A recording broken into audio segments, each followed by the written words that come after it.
since we visited Poisson. Maybe we should head over and have a look around.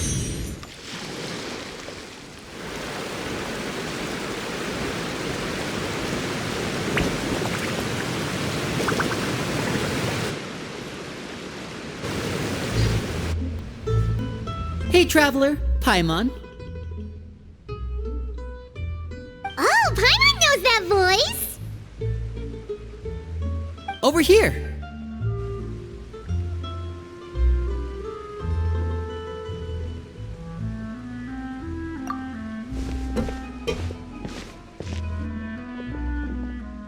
To borrow one of the more popular turns of phrase at the moment, this appears to be quite the fated reunion. Running into you two out of the blue like this has really made my day. I certainly wasn't expecting it.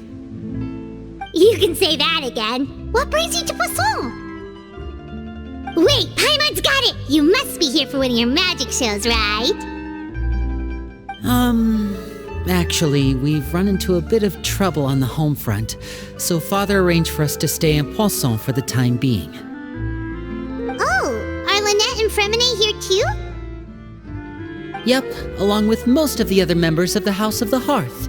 You may have noticed Poisson seems a bit more crowded than usual. So you're saying nearly the entire organization has moved to Poisson? Sounds like you've run into way more than just a bit of trouble. What's really going on? Well... Since the two of you are so curious, perhaps I can fill in the gaps. You scared Paimon half to death! Father, you're here. You know... On second thought, maybe we don't need to know? It's all probably super confidential House of the Hearth stuff, right? We totally weren't trying to pry or anything. No need to be nervous. I could sense your genuine concern from your conversation just now. Of course, I can also understand your confusion. Sending so many Fatui here to Poisson, it's only natural that some might suspect an ulterior motive to be involved. I understand. I'm well aware you've had your fair share of confrontations with the Fatui in the past, and I can't exactly guarantee that we'll remain on good terms in the future. As for right now, however, I would say we have little reason to be at odds, wouldn't you agree? The House of the Hearth could stand to be more open with those who have worked so closely with us in the past. As for the issue at hand, well, it hardly relates to any ulterior motive. To be frank, it all stems from a certain rumor circulating around the House of the Hearth. It's an internal matter. What sort of rumor? A rumor that a certain phantom child is hiding away in the House of the Hearth. A phantom child? Ooh, just hearing the name is giving Paimon the creeps. A spirit that should have long ceased to exist is lurking in the shadows of the House of the Hearth. So I decided to bring the children to Poisson before continuing to investigate the situation. I expect I should be able to track down the spirit fairly quickly. After that, it's just a matter of resolving the situation, if you will. It shouldn't be much trouble at all. If you're curious, or if you still have some concerns, it might be advisable to stick around for a few days. I'm sure the children would be exceedingly pleased to welcome some visitors. Lyney, I'll leave you to entertain our guests. I have some matters to attend to. Of course, Father.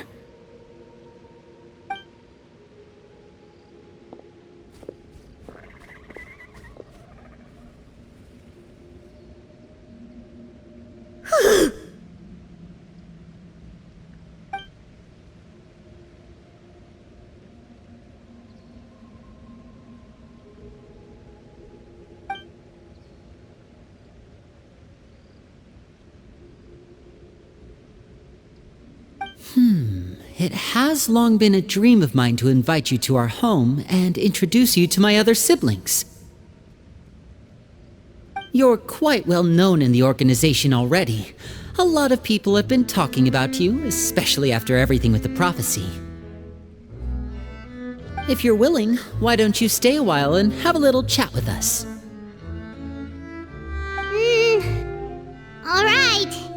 We don't have anything else to do right now anyway. But let's be clear, we're just gonna be there as guests, okay? Don't get any funny.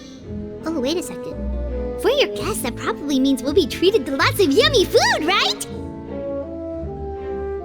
Of course. During our stay in Poisson, we've been helping out the locals with some fishing. We bring in quite the bounty every day. In fact, today is the perfect chance for me to show you what I can do in the kitchen. Let's go. I'll take you to where we're staying.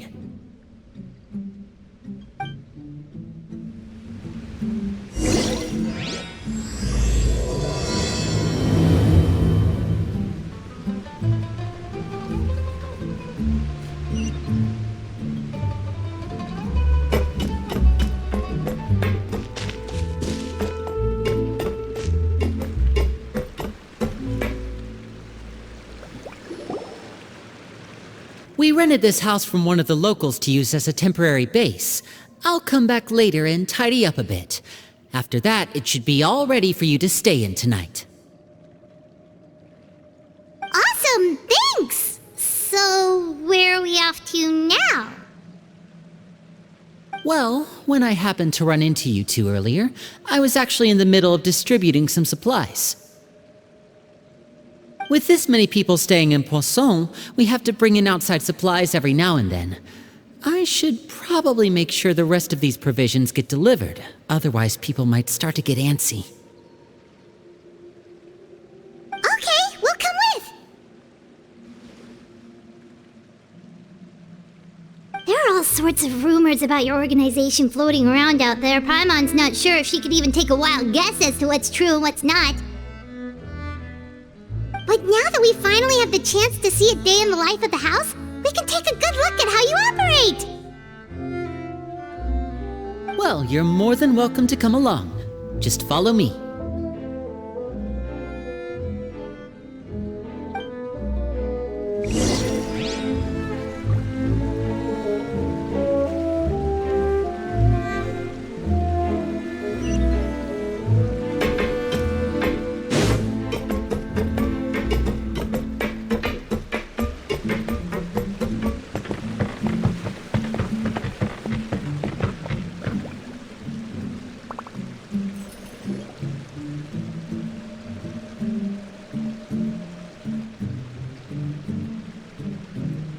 Lyney! We're finally here!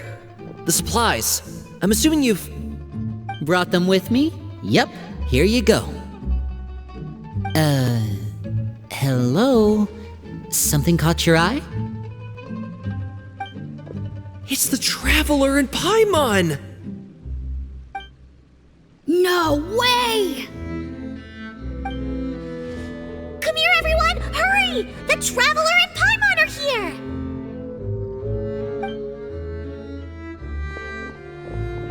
One at a time, please. Don't crowd around them all at once.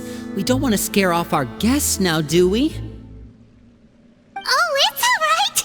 Gotta say, Paimon didn't realize we were this famous.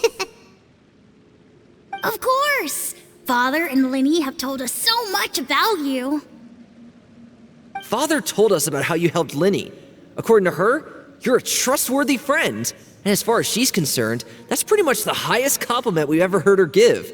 As you can imagine, everyone's been very curious about you. I heard the Traveler is so strong that he can move a mountain with his bare hands. I heard Paimon eats so much that she can clean out the entire pantry at Hotel Tabor in just 3 days! Wait a second! That's the rumor you heard about Paimon? Oh, not cool at all! Oh wait, when guests visit, you're supposed to give them gifts and stuff, right? Oh, we don't need something like that. Besides, we don't have anything to give to you! Come on, we insist! I can give give you some of my new potions. Just pick your poison. And by that, I mean medicine or actual poison. I've got both. Huh? Or maybe Shaplo can teach you guys about stealth. He's super good at it. He's never been caught. Ah, now that's not a bad idea. I know you usually prefer to fight head-on, but it never hurts to expand your bag of tricks, right? When it comes to eliminating your enemies, staying quiet can go a long way. Trust me, I would know. I was poisoned not too long ago, and I'm still dealing with the after effects. So I'm not quite as good as I was before, but I can still give you some pointers. Wait, when you said gifts, I didn't think you meant poison and stealth tactics. But those are the best things we can give you. You don't like them? Ooh, how about this? Tell me the name of someone who really annoys you, and we'll teach him a lesson for you.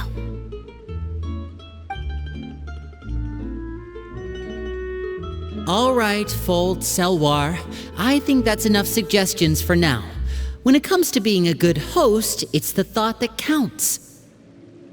You don't need a physical gift to make our guests happy. In fact, pestering them with suggestion after suggestion might make them more annoyed than anything. I would say your enthusiasm has certainly gotten across. Really? Awesome! It's been so long since we have had guests to play with. If there's anything you need, just let us know. Yeah, especially if it's poison or something. I've got all sorts of potions for that. Well, we'll talk to you all later. We've still got supplies to distribute. All right, see you later.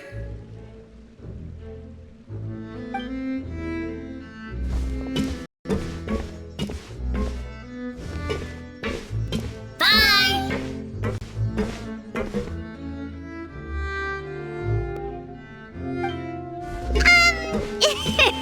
Lyney, about all that poison and stealth tactics talk just now.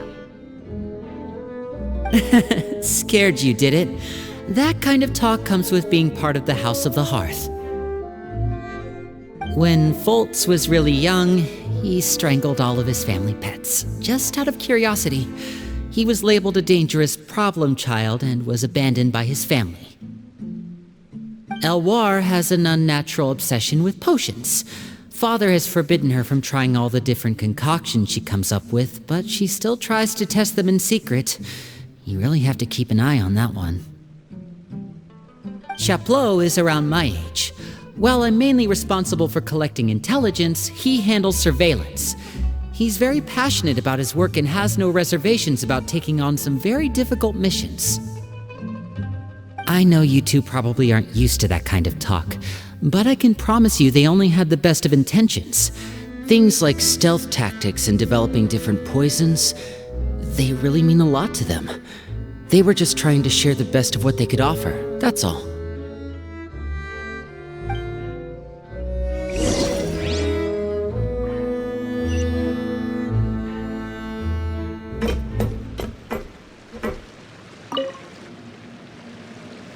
Wow, the Traveler and Paimon. I finally got to meet them in person. They don't really seem as intimidating as you hear in the stories. They'd probably get along really well with Filial. If only they got here sooner.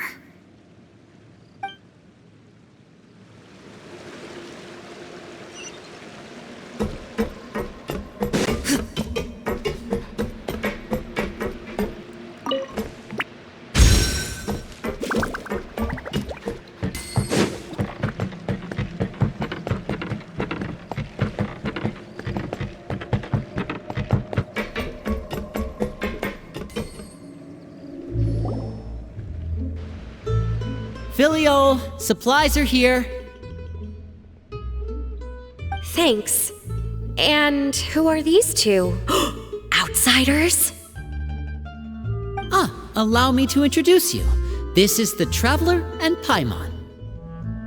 Oh, you're the famous duo I've been hearing so much about. It's nice to meet you. I heard you've traveled to all sorts of places. Is that true? Of course! We're making our way all across to that! Oh, good for you. You must be pretty familiar with Fontaine by now, then. Have you seen the new opera that started running recently? I think it's called... The 4,000 Thieves? Oh, this is the first we've heard of it. It seems like it's going to be fantastic. From what I've been able to tell from the posters, anyway. You should definitely check it out if you have the time. Oh, and there's The Blind Maiden, too. That one is supposed to have audience interaction. Seems pretty interesting.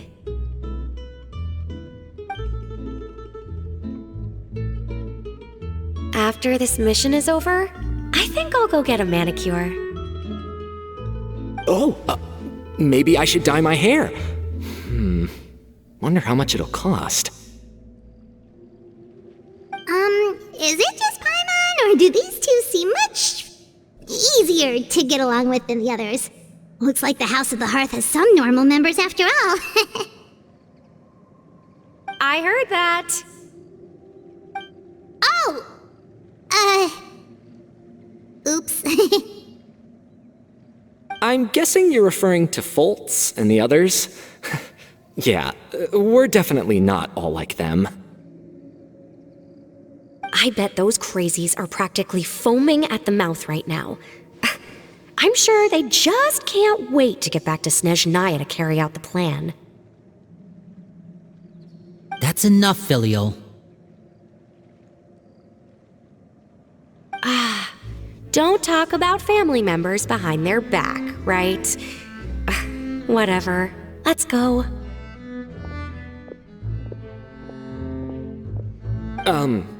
Guess this is goodbye then. If you ever have some time, we should go see the opera together.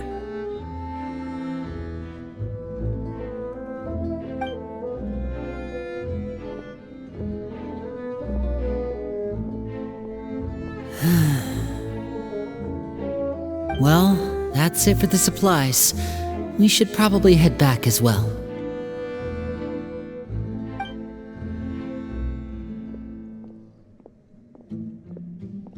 Well, they didn't seem too happy with each other.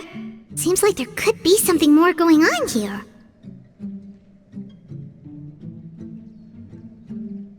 You're right. We're only here as guests after all. Oh, Lyney's getting super far ahead. Come on, let's catch up.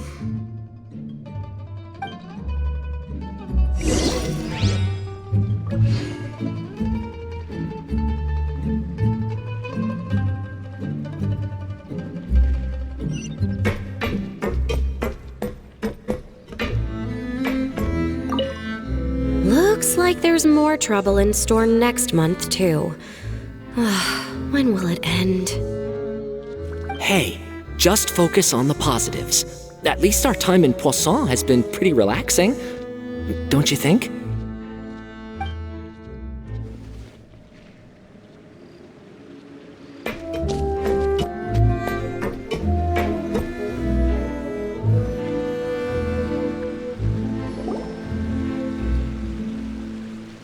So, what do you think of the members you've met so far? Well, Father is always encouraging us to be strong-willed and independent. So if there's one thing we've got, it's people who aren't afraid to speak their mind. Well, I should probably get cooking. Wanna join? Of course! Then let's head out and... Ferminet? What are you doing here?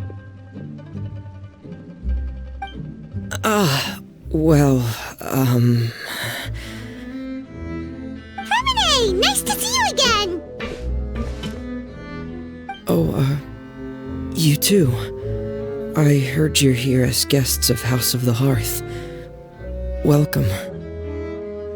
We were just going to make some food. Why don't you come along?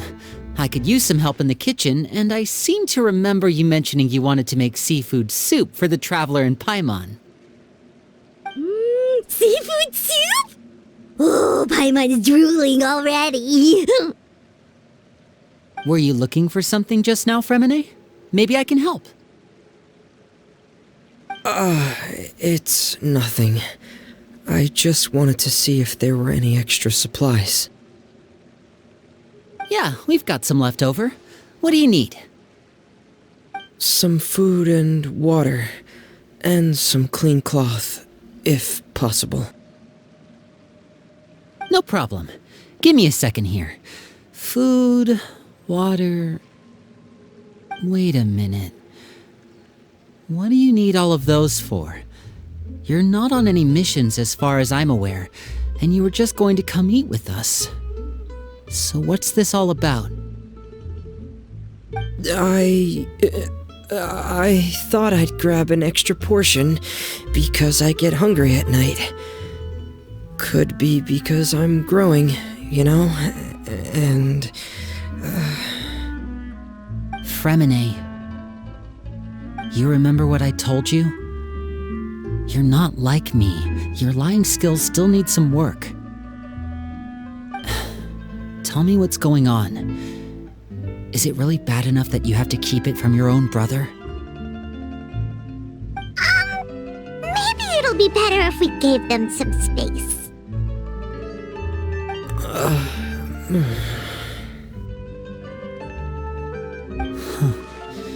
This is the first time I've seen that kind of look on your face. Whatever happened, does it have something to do with Father? Yes. Just follow me.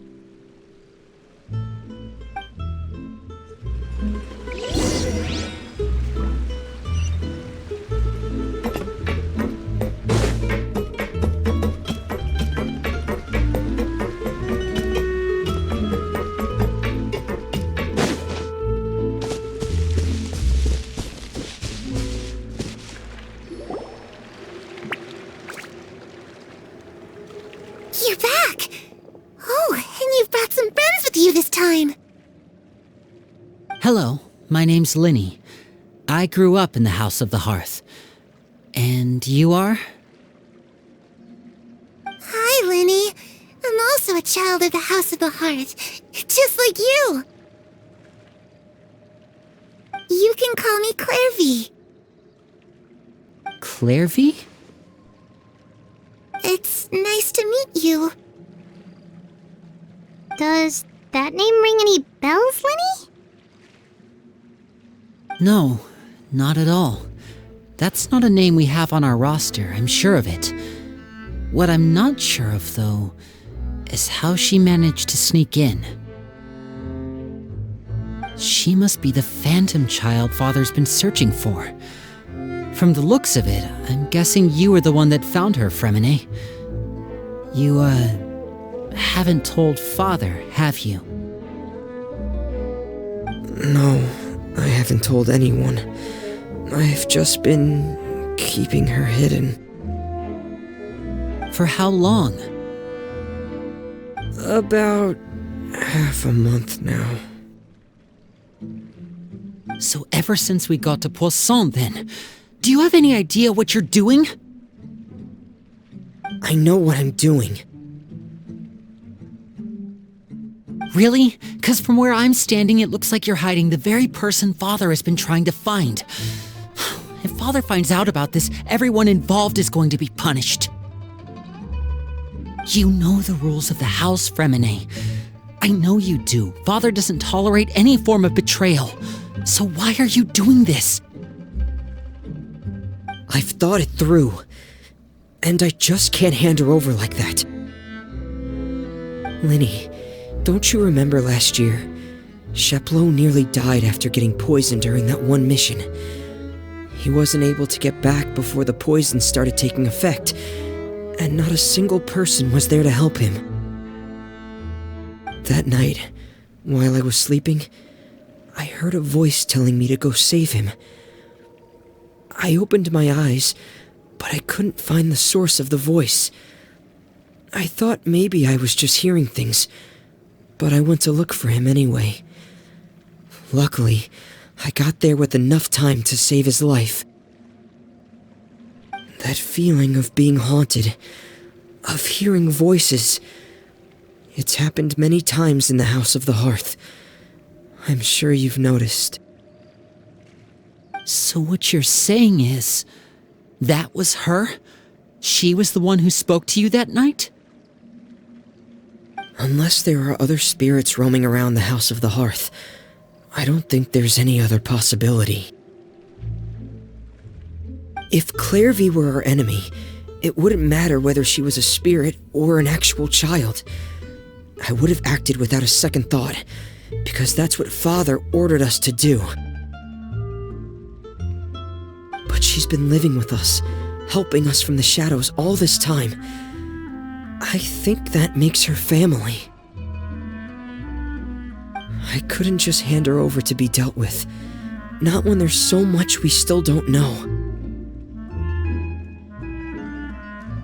So what's your plan then? You can't keep her here forever. Someone is bound to find out eventually.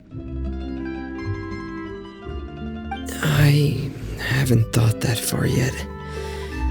I don't want to disobey an order from Father, but I also don't want to put Clairvy in danger. Come with me. There are a couple things I'd like to say to you in private.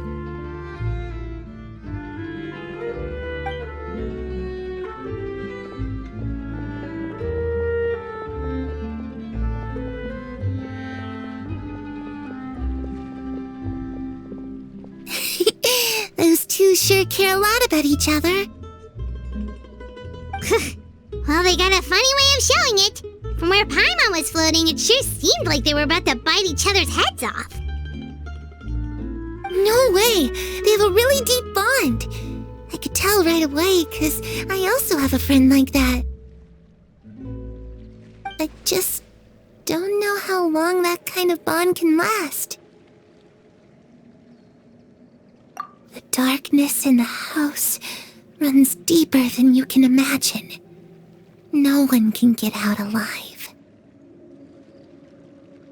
I'm sorry, Lyney. I really didn't mean to drag anyone else into this. Oh really? You didn't mean to? 'Cause I for one wish you did. Huh? What do you mean? You know, when we were younger, you didn't call me Lyney. You called me brother, just like Lynette.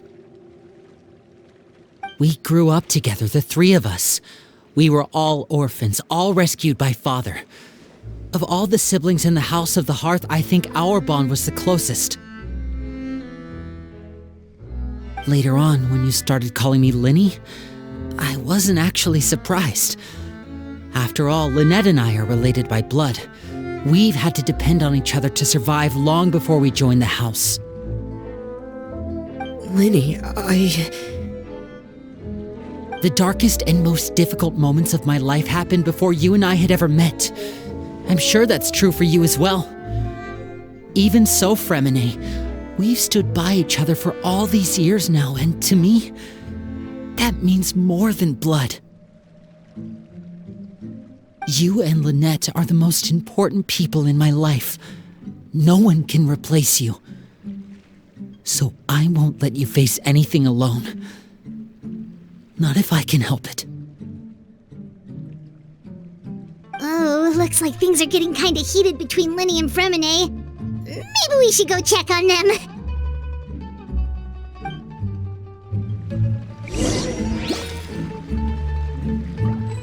Oh, it's raining. I should put my clothes away.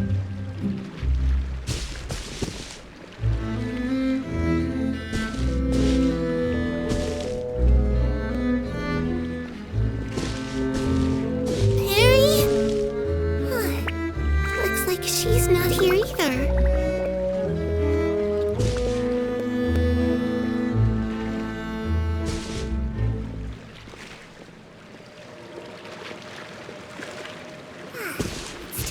already.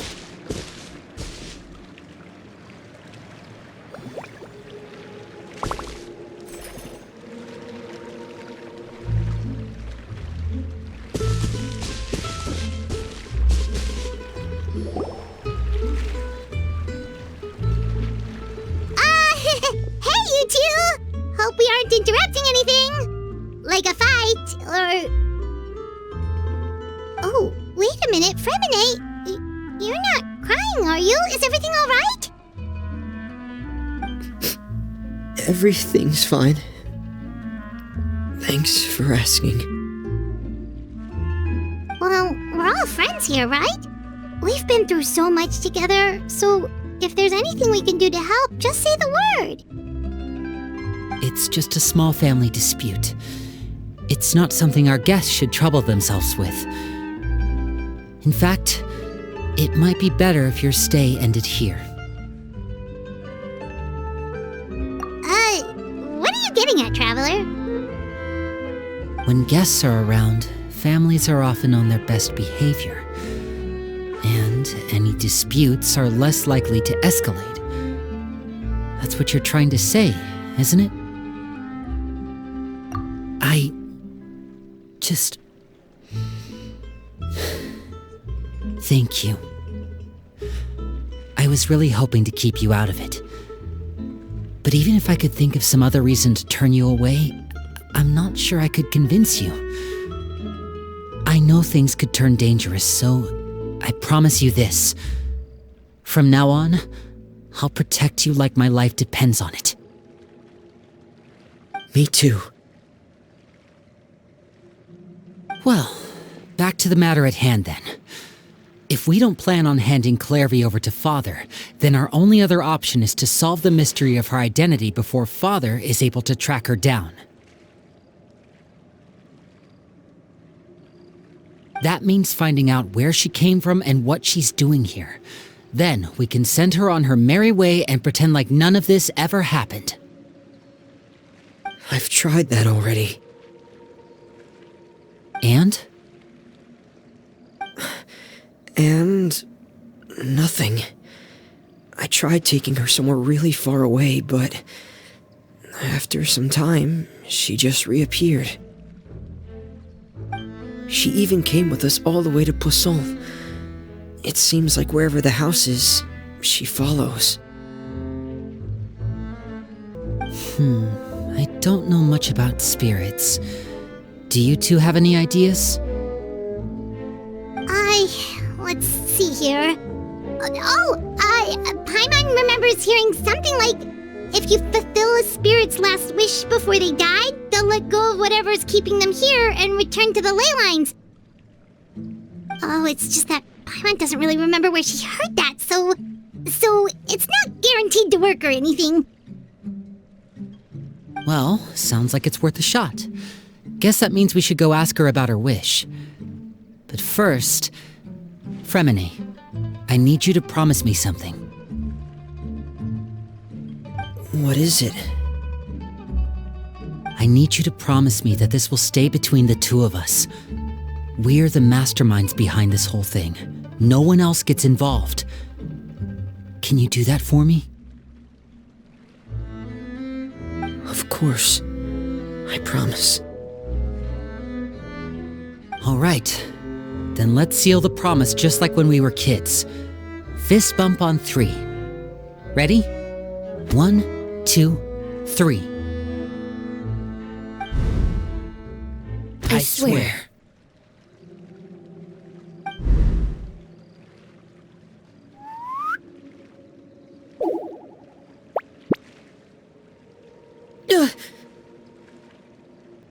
Whoa! Lynette! But what a surprise! What brings you here, dear sister?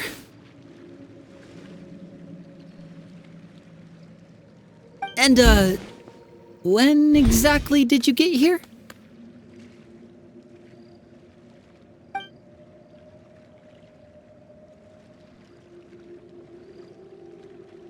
You're an idiot, brother.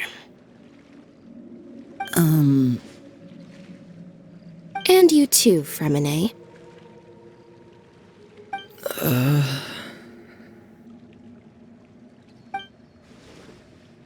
You 3, Traveler, and you 4, Paimon.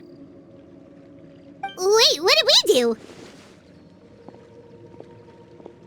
I've seen Clairvy around the House of the Hearth before.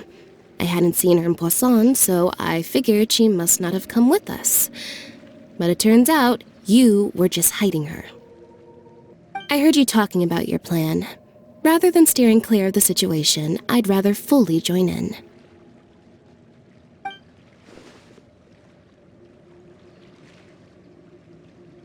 If you don't agree, I'll have no choice but to report everything back to Father. Simple as that. You're not giving us much wiggle room here, Lynette. Well, I guess we're all in this together then. After we talk to Clairvy, we'll figure out our next move. There's no time to lose. Let's go.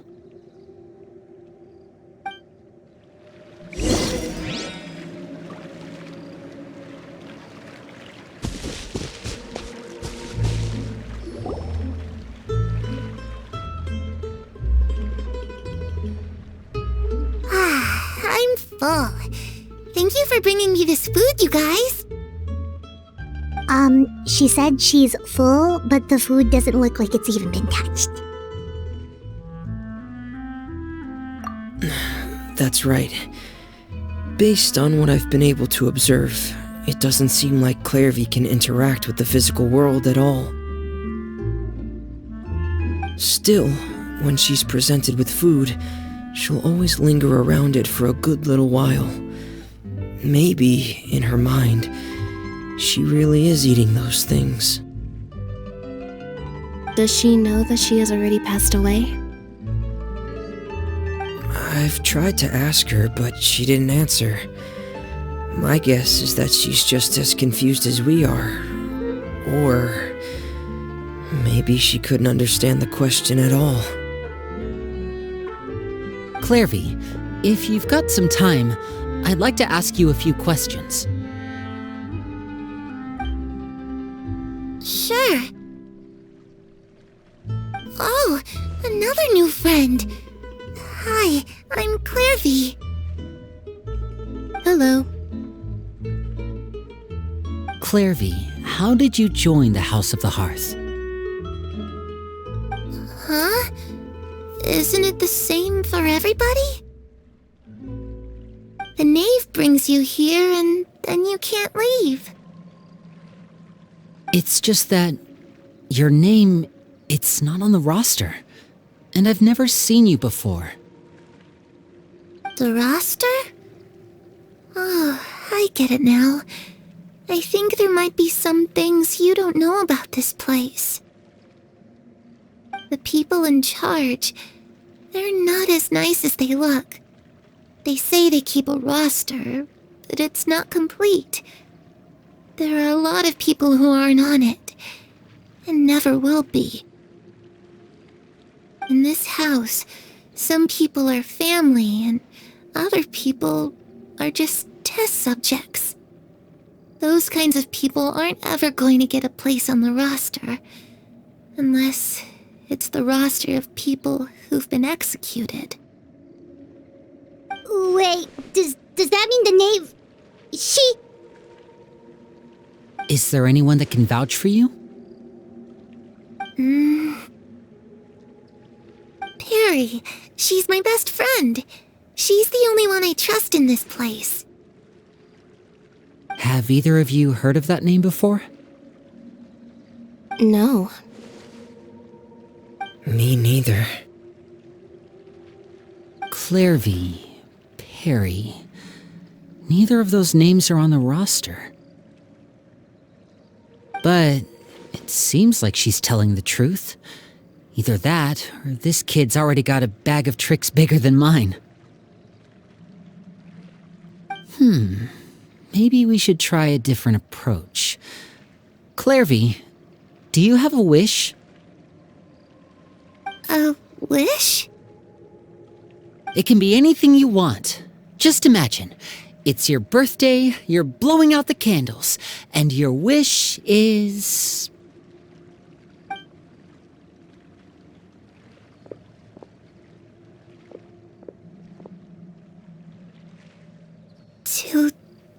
To go outside. Where the sun can find me. That's it? Well, that sounds easy enough. The darkness in the house runs deeper than you can imagine. No one can get out alive.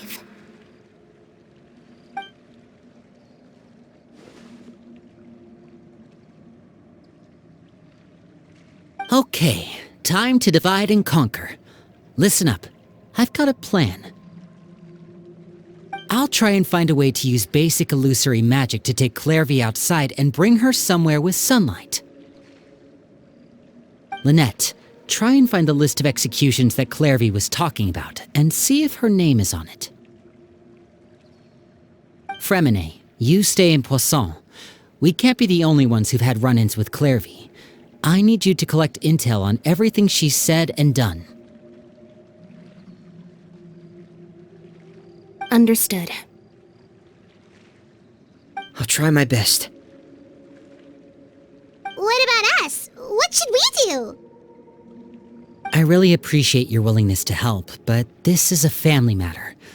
I don't want to drag you in too deep. It's too risky. Let me think. Since Father considers you to be guests, maybe you could stick by her side for a little while. You don't need to do anything except keep up some nice, casual conversation. Ah, Paimon gets it. You want us to distract her. I'll give you a magic bird. If Father suspects something, all you need to do is release it when she's not looking, and it'll alert me that something's wrong. Of course, that's only as a last resort. If Father doesn't seem to notice us, there's no need to make contact. We'll reconvene here tonight after all's said and done. If the worst-case scenario happens and we're discovered, just tell Father everything. We're not going to let our guests get punished for our own actions. That's where we draw the line.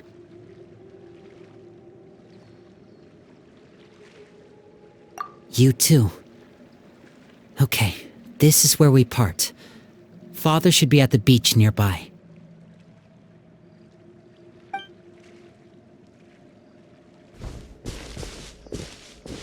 I really hope this goes well.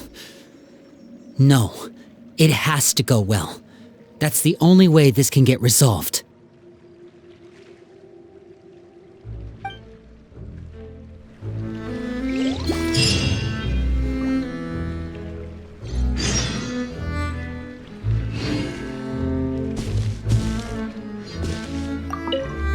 Clairvy, I'd like to take you somewhere.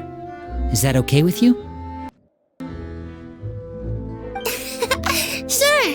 Where are we going?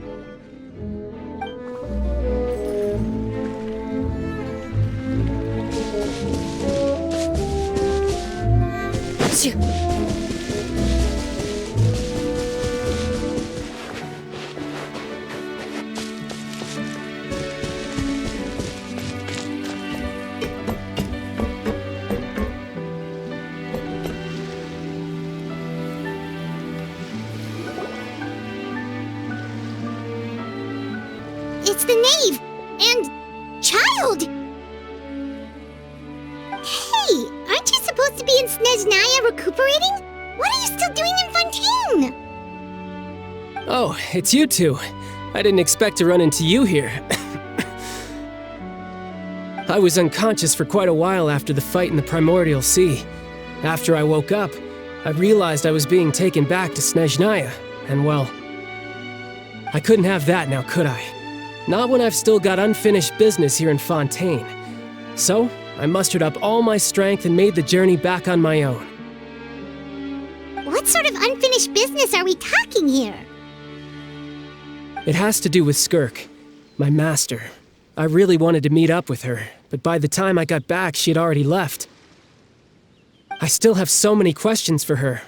Without any other leads, all I could do was ask the knave to help me track her down. She must have left behind some traces from her time in Fontaine. Oh, okay, so have you found any clues? Unfortunately, no. While the House of the Hearth is adept at collecting all manner of intelligence, certain existences can still manage to escape our purview. Basically, unless Master feels there's a need to meet with me, she's not going to be found. But that problem has an easy fix. I just need to become stronger, and then... Paimon thinks you should focus on getting better first. The worst of it is over. It's all thanks to that one kid from the House of the Hearth. Elwar, I think her name was. She gave me a bunch of random potions to drink. They didn't go down easy, let me tell you. Pain and chills all over. But they really did help speed up my recovery. And that's good, because it looks like I really do have to head back this time. The old man's been putting the pressure on me. He sent someone to tell me I'm needed for some sort of project. Project Stuja? Yeah, that's the one. I heard Regretter's involved too.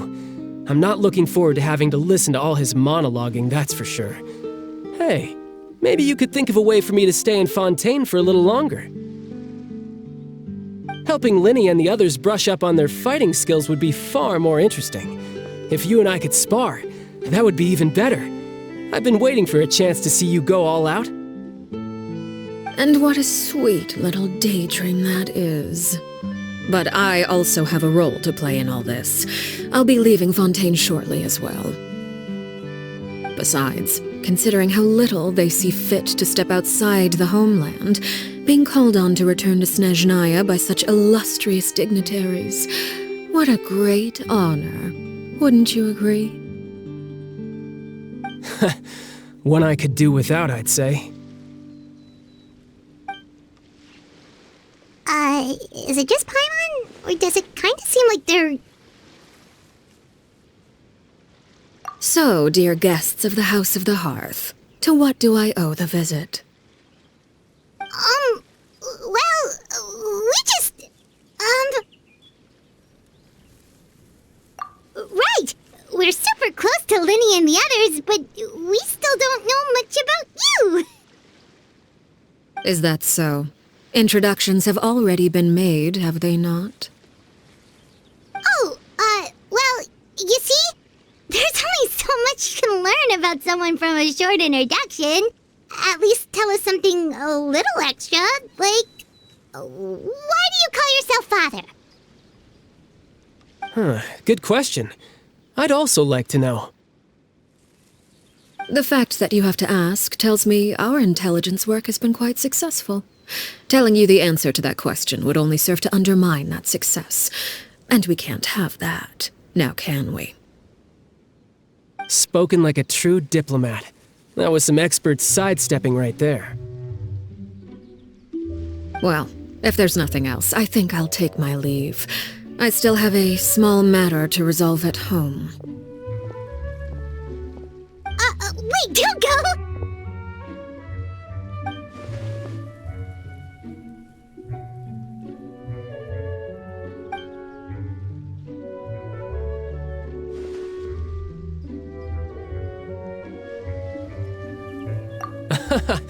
I'd also like to hear the answer to this.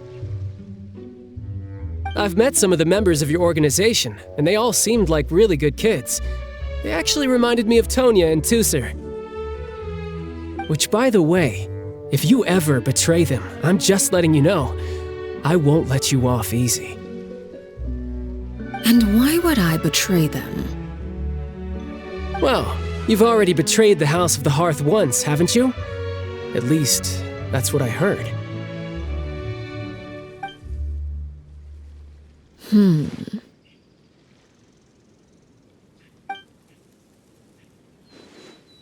Okay, I admit. That's just what the old man told me. The rooster, I mean.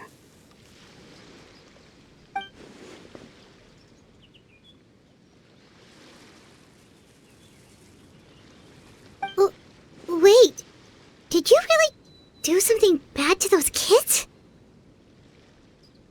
Never mind what I've done. I'm more curious as to what the mighty rooster had to say. Care to enlighten me? Ah, well, nothing much. Just some stuff about you taking out many other members of the House of the Hearth, and even going so far to attack your own family. I see. Oh, based on your reaction, I'm guessing it's all a bunch of lies. Hardly. I don't appreciate his particular turns of phrase, but I suppose he didn't say anything untrue. Although, it would be more accurate to say that there is a certain level of prejudice involved, but I don't intend to clear that up just yet. Prejudice has a funny way of concealing the real truth behind certain things, an attribute that I find to be quite advantageous. Call yourself a Fontainian, for example, and people will assume all sorts of things, when the real truth is that this is simply the land where I was raised. Huh? You're not actually from Fontaine? But then why did you try to help out with the prophecy and everything? I was trying to protect the children born in Fontaine. Claiming that I myself was a Fontainian simply made it easier to operate. People would hardly suspect a fellow Fontainian of having any ulterior motives. Who wouldn't want to save their homeland after all? The primordial sea wouldn't have any effect on me, but it would have caused great harm to the House of the Hearth. Well, you wanted extra information, didn't you? There you go. I hope that satisfied your curiosity.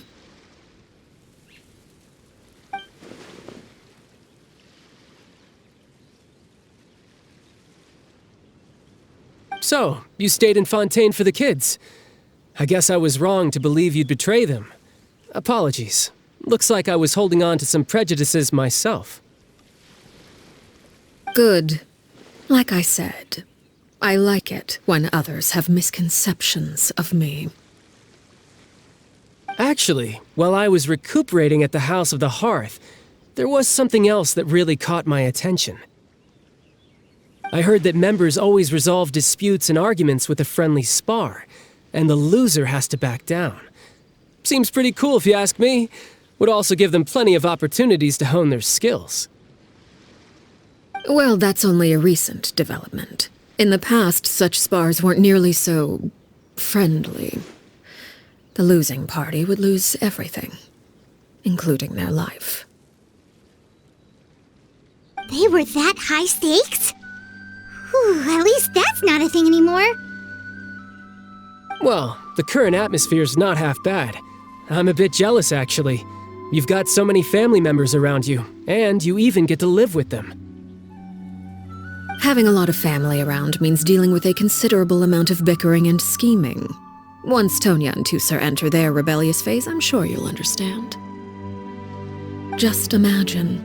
Tusser becomes obsessed with plucking out strands from the rooster's mustache, or Tonya decides to dye her hair 42 different colors. Okay. I get the picture.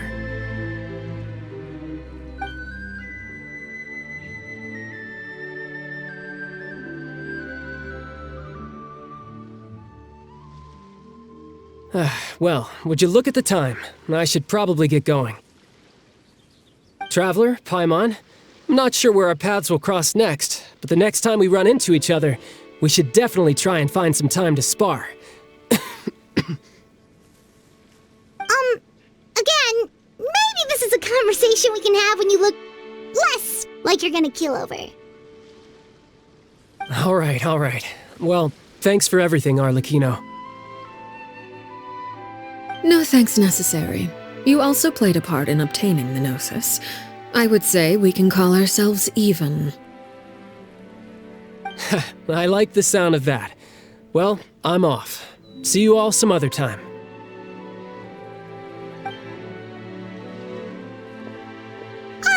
We should probably get going too. Do you want to head back with us? Oh? You want me to leave so soon? Oh, well, But you see, I'm rather enjoying the evening breeze. If you don't mind, I think I'll stick around for a bit. I have some things to think about. Apologies for not attending to you like a proper host. Please forgive this slight. I do hope you'll have a pleasant stay.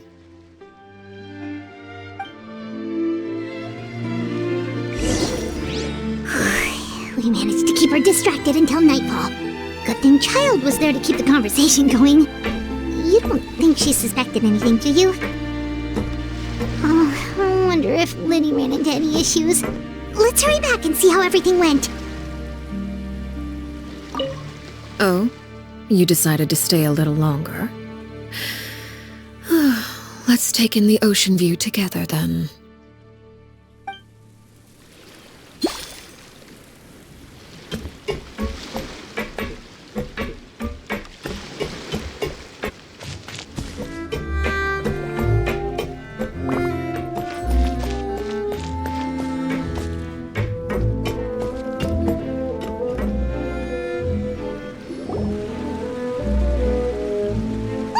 How did everything go? Well, long story short, we ran into a small issue. Clairvy can't go into the sunlight. Everything was fine at first. She followed me up to the surface just like I told her.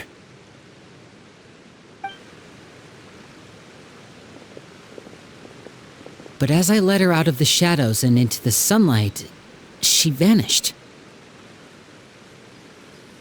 I turned around and there she was, standing at the edge of the shadows, silently watching me.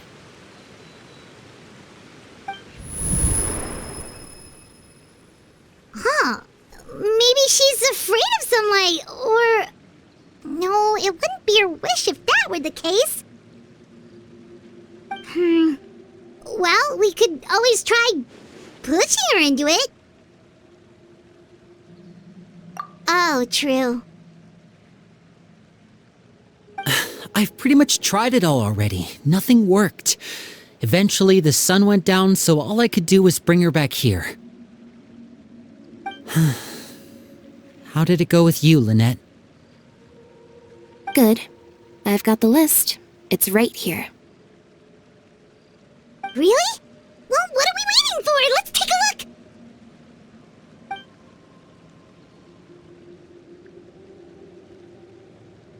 Oh, that's a lot of pages. Oh, it's gonna take forever to get through it all. We can each take a section. Here. La Pouillade, l'endroit, Chambel, horaire.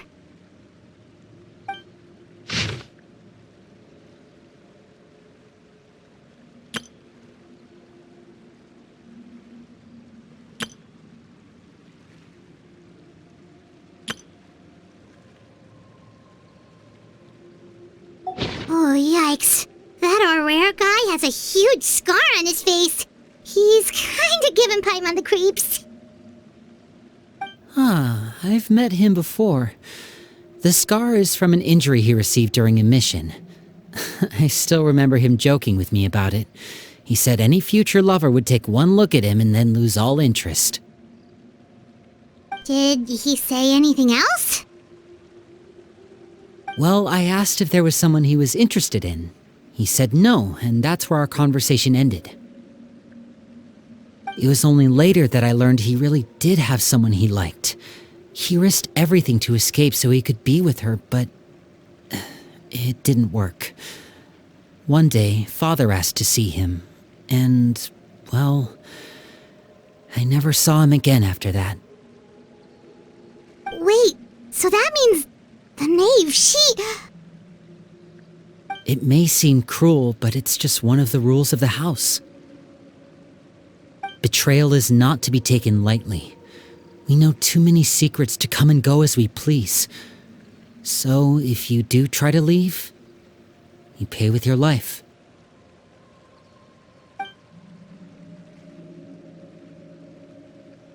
Her name's not here, huh?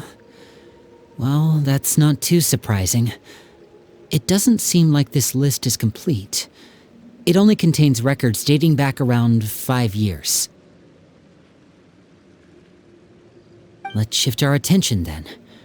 Ferminet, were you able to find anything out?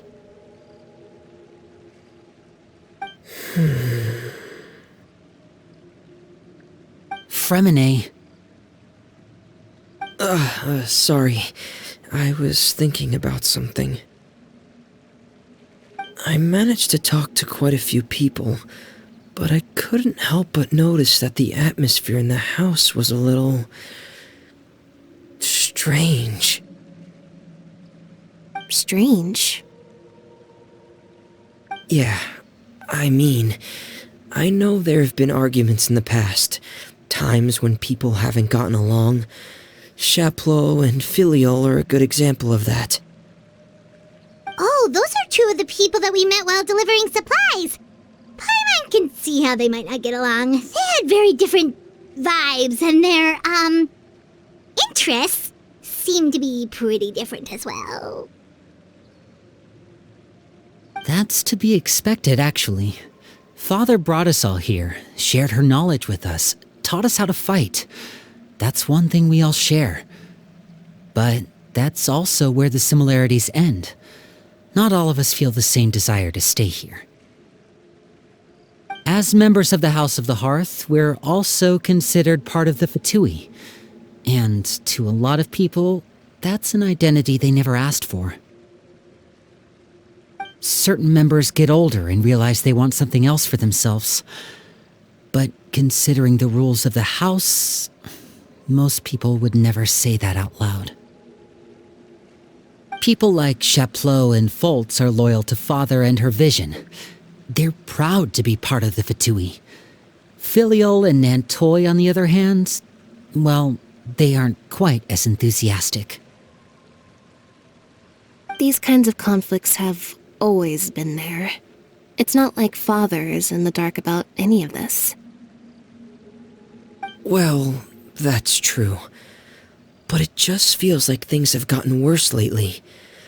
Filiol and the others, it seemed like they were meeting in secret to talk about something. I can't say for sure, but I think they've met Clairvy. You think she's been inciting them to act out? No, not exactly. But I wouldn't be surprised if she said something to them about the darkness in the house and how deep it runs. She's told me about it before. Experiments being run on children. People being used as pawns on the battlefield without so much as the strength to survive. And they just believed all that? Without any evidence? Clairvy's words probably gave them the excuse they were looking for. Whether they actually believe them to be true is secondary.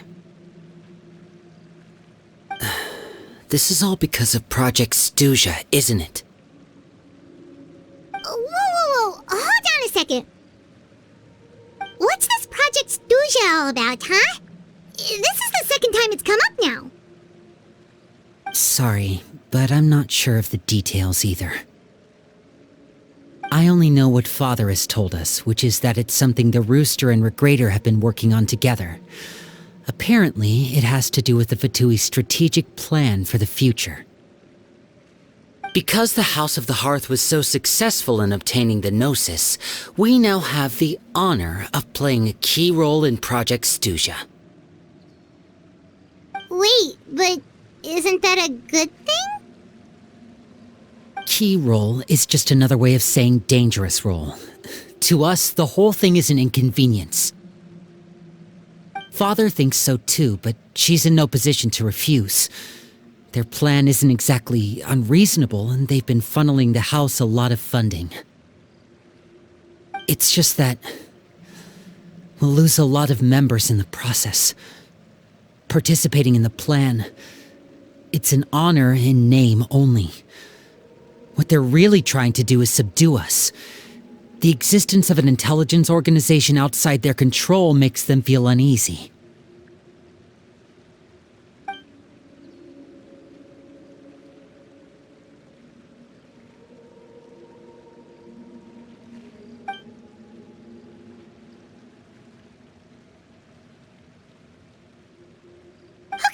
super complicated top secret Fatui business aside, what does all of this have to do with the conflicts you were talking about earlier? Paimon doesn't get the connection. External pressure has a way of exacerbating internal strife. You can't overlook the power of fear either. People are afraid of dying, and that fear is often the impetus for a lot of stupid decisions.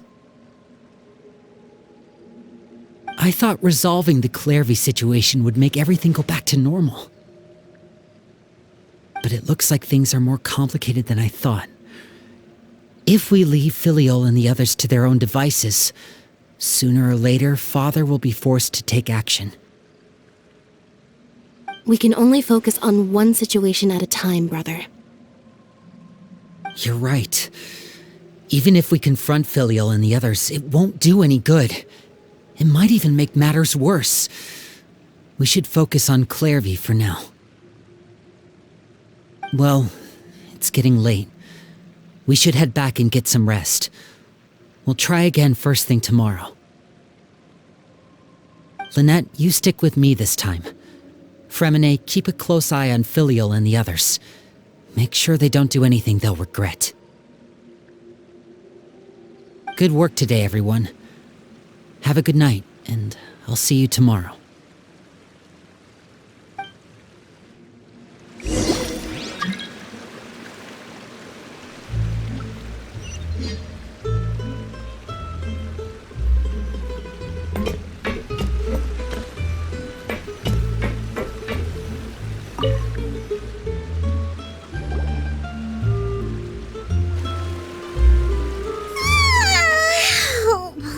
Looking forward to an early night, but she can't sleep at all. Hey, you don't think the knave will be too angry with Lyney and everyone if she finds out about all this, do you? She's even scary when she smiles. If she were to actually get angry... Ooh, you have to protect Paimon if that happens, okay, Traveler? Oh, well, in that case, we should just plan on running away. We'll grab Lyney and the others and we can make a break for it as fast as we can.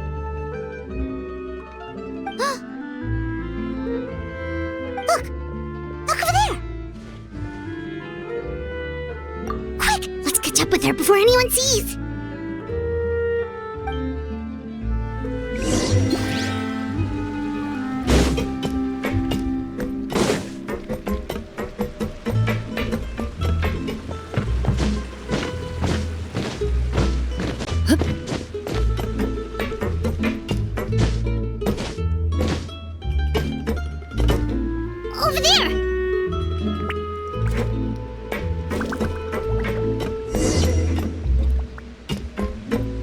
Loaded.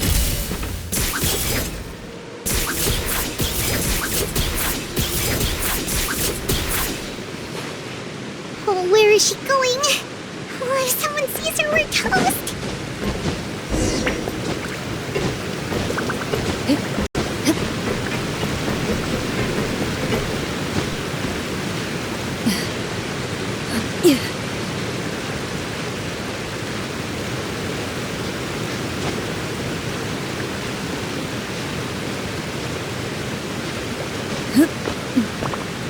Oh, look!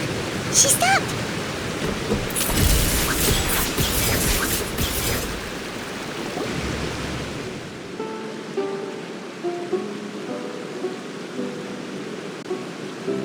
Clairvy! Shh! I opened the window while no one was looking. Look how pretty the outside is. If only I could have more than this. You probably think I'm being silly, huh? All this hopeless resisting? It's better to dream of what I could have than try to make it a reality, right? Please, help us get on the same page here, Clary. We need you to tell us what you know. Can you do that? Sure. Although, after you hear all this, I think you might regret that decision. Everyone in this family is nothing more than a tool, something to be used and exploited. all, as long as you're useful, you get to stick around. Lose your value, and you're handed over to the doctor, experimented on, and given a fate worse than death.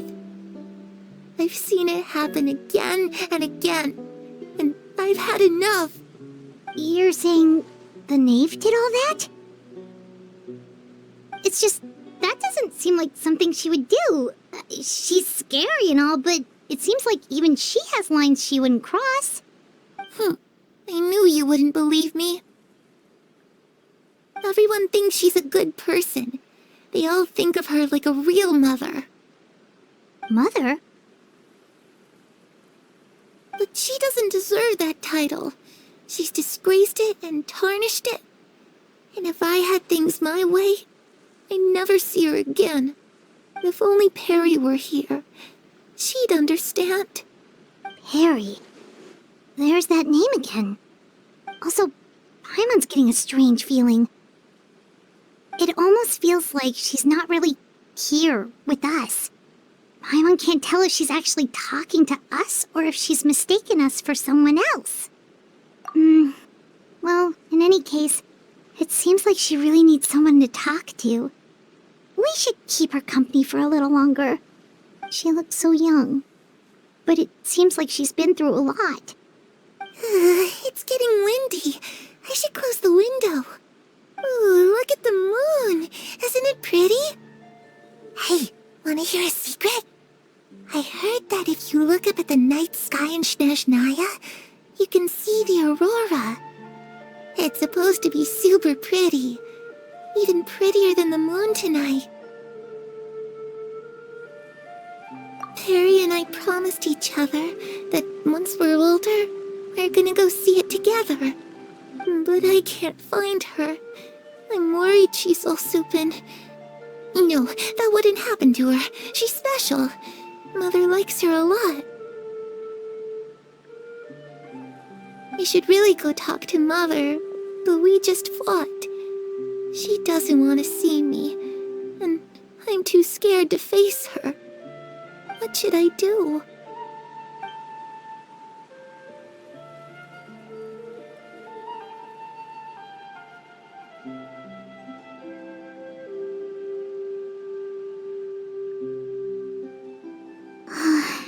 Paimon really doesn't understand what's going on with her. Well, let's head back. We've got an early morning tomorrow.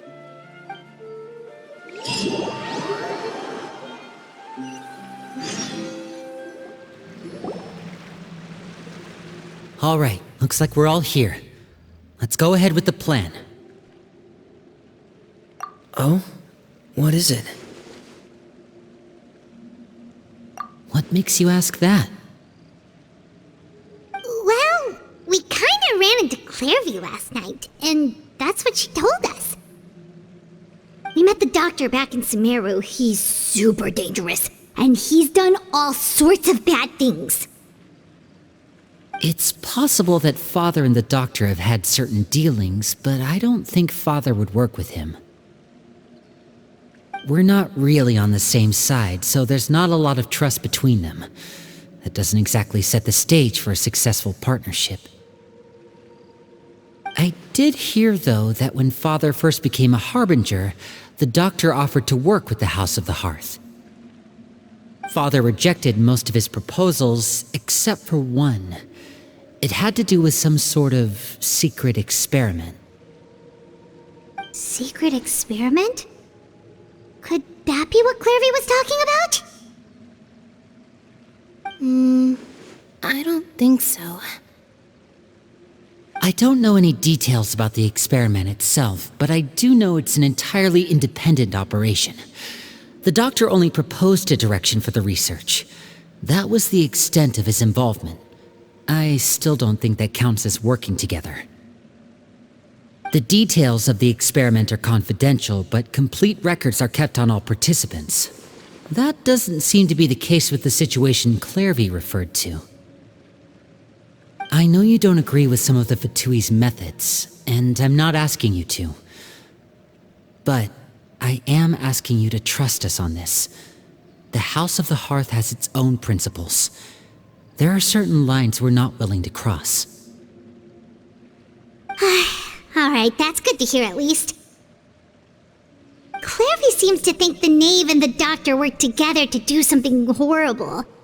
If that turned out to be true, Paimon doesn't know how he would even face you guys. It's just that it doesn't seem like Clairvy is lying either. The easiest thing to do would be just ask the knave directly, but Paimon doesn't think she'd tell us. Father didn't come back last night. She's probably still near the shore. We'll be counting on you to distract her. Lynette, you're with me. Ferminet, you know what to do. Be on your guard, everyone. Alright, let's get to it.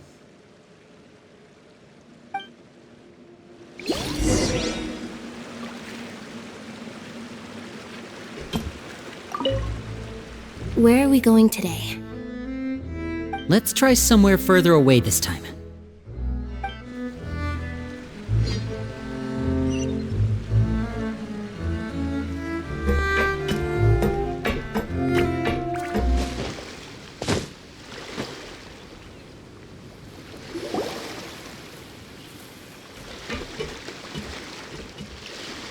Ah, it's you two again. I must say, you look a bit pale. Did you have trouble sleeping last night? A little. Perhaps if you had less on your mind, you'd be able to absolve yourself of such troubles. So what are you planning to do now? Catch up on some sleep? Or should I give you some time to rack your brain for a topic to discuss before I ask any questions? Although I must profess to being curious. Without child here, how do you plan on distracting me? Us? Distract you? A good one. But no, we were just here for a chat. Looks like you could have used some extra time to think. No matter. If you don't have any other plans, why don't you accompany me somewhere? Don't worry. I'll be sure to steer clear of any scheming children. The ocean breeze is sure nice today. Children always think they can hide things from the grown-ups. But nothing gets past me. Least of all a little scheming. I think I'll let them have at it for a little longer. I can be very patient. Well, I'll leave you to think things over. If you're so inclined, meet me outside the Palais Mermonia. Good things come to children who do as they're told. So I do hope you decide to tag along. If only for your friends' sakes. What should we do? She clearly knows about everything we've been doing, and Paimon doesn't think it'd be a stretch to say she was threatening us just now.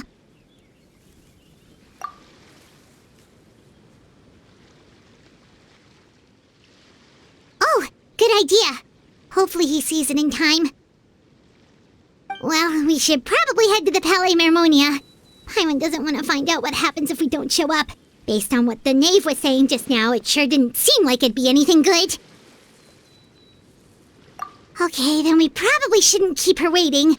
It seems like Lyney and the others are on thin ice, so let's do our best to not get them in any more trouble.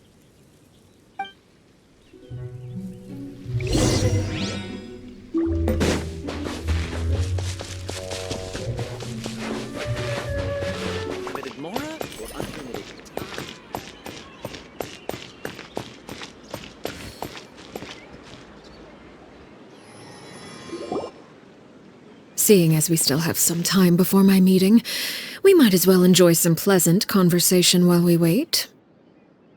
I'm glad to see you get along with my children. Being surrounded by good companions is necessary for a child's development. You're not planning on doing anything to them, are you? I assume you're referring to Lyney, Lynette, and Ferminet.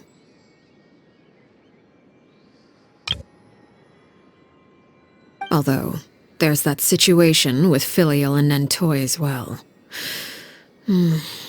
It appears quite a few people have been acting out lately. No matter. I'm not one to discriminate. All those who betray the house meet the same fate. There are no exceptions. Does that mean you're going to kill them? Oh, are you here to beg for their lives? I'm sorry to disappoint, but the rules of the house change for no one. In my organization, everyone is responsible for their own actions. But don't you care about them at all? They really respect you. They even call you father. You must feel something for them. Any organization in which feelings come before principles is one destined for ruin.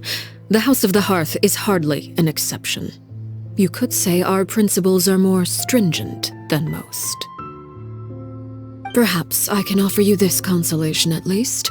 As our guests, you two will not be held accountable along with them. I would imagine Lyney, Lynette, and Ferminet will be able to keep their lives. As for Filial, Nantoy, and the others, I'm afraid there's little I can do. They can try to escape, but once you know our secrets, there's no getting out alive. But that's awful. Ah, you seem concerned. Out of consideration for my guests, I suppose I could turn a blind eye for a little longer. If Lyney and the others manage to dispose of Clairvy in the meantime, all evidence of their wrongdoing will be lost. In that case, I could hardly punish them for something I couldn't prove. If their efforts are unsuccessful, on the other hand, all will be held accountable, and the punishment will be severe. Of course. Oh, and here, I believe this belongs to you. Do try and keep better track of it next time. It takes a considerable amount of time to train a bird like this. It would be such a pity if you were to lose it. Permanently. Wait, where did you get that? Well, I'm afraid that's all the time we have to chat. Now, for the matter at hand. I asked you to meet me here because I have business at the Palais Mermonia. It has nothing to do with you, but I think it would be prudent for you to stick by my side for the time being. There will always be time later to run off and tell Lyney what you've learned. Well, time to go. Looks like we wrapped things up just in time.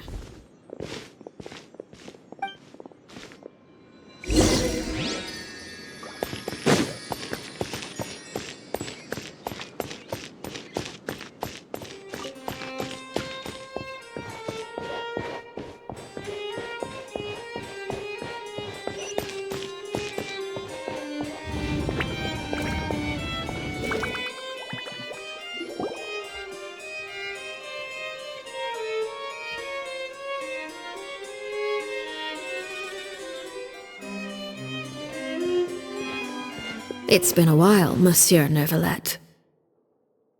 I must say, I wasn't expecting my meeting request to be approved quite so quickly. The Palais Mermonia operates with an efficiency worthy of admiration.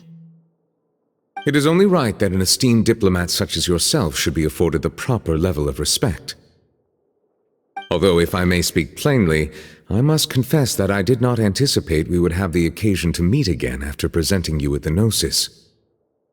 I see you've brought the Traveler and Paimon with you as well. If I may inquire as to the purpose of your visit. I'll be departing Fontaine shortly. There is, however, an outstanding matter that I would like to see resolved before I go.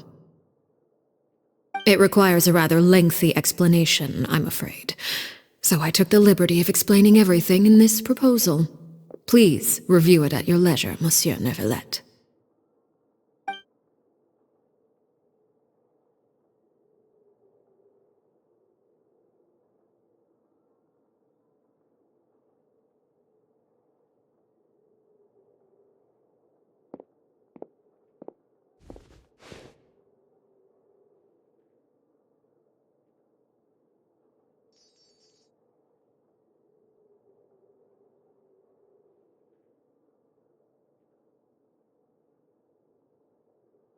I understand your request.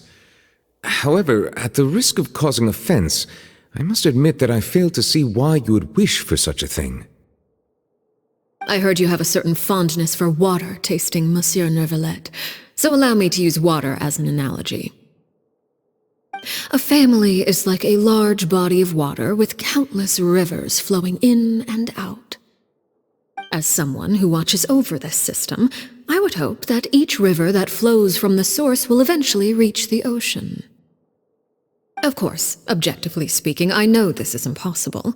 Most of the rivers will dry up along the way, disappearing into the ground and leaving nothing but a barren riverbed behind.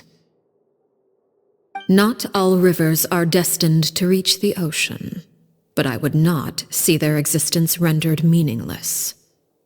I believe the water that flows within them is simply meant for a different destination, like a field in need of irrigation. Or perhaps the glass of a certain water-tasting enthusiast. Did you get any of that, Traveler? Your words paint an optimistic picture indeed. Allow me to remind you, however, few among us are willing to sip from a glass filled with tainted water. It may have been tainted at one point in time, but not to worry. I'll make sure it's strained of all impurities and returned to its cleanest form.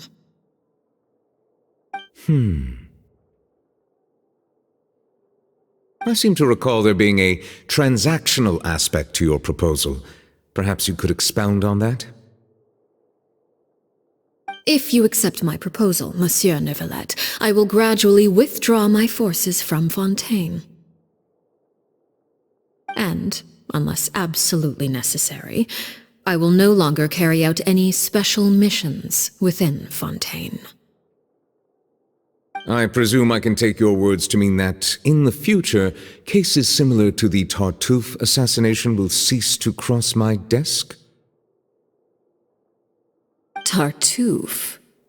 Ah, that thief who embezzled funds from all those charities, you mean? My deepest condolences to his family, but without any evidence, I cannot imagine how the House of the Hearth might have been involved in his passing. Of course, if you accept my proposal, Monsieur Neuvillette, I'm sure certain measures could be taken to reduce the frequency of such troubles. You choose your words carefully indeed. In that case, I am inclined to accept your proposal. My thanks for your generosity, Monsieur Neuvillette. Well, with that settled, we should be going now. I took the liberty of bringing along 2 bottles of spring water from Snezhnaya for you to enjoy. I do hope I get the chance to hear your impressions. Perhaps at our next meeting, yes? Indeed. I trust you would not overlook your commitment in the meantime. All right, Traveler Paimon. Time to go.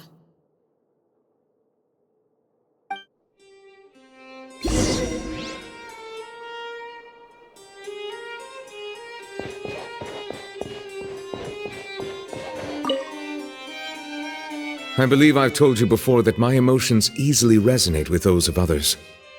Yet in the few meetings I've had with that Harbinger, I haven't been able to sense any aspect of her emotional state. Her mind is like a still body of water. Who knows what darkness lies in its depths, and the lack of ripples on the surface gives nothing away. It's unclear whether this is her natural state of being, or whether it's an incredible strength of will that gives her the ability to master her emotions. Either scenario, however, suggests she is a very dangerous individual. I do not expect an explanation as to why you two are by her side. Whatever your reasoning, I would only advise you to take caution.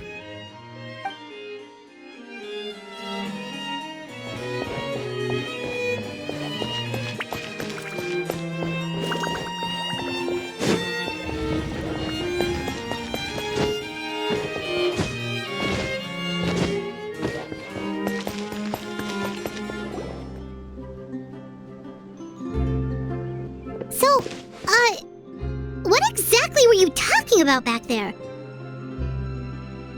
Paimon only heard you mention some rivers, a large body of water, and then some kind of irrigation scheme. You really want to know? I would imagine there might be more pressing concerns at the moment. Lyney, Paimon really hopes everything's going okay.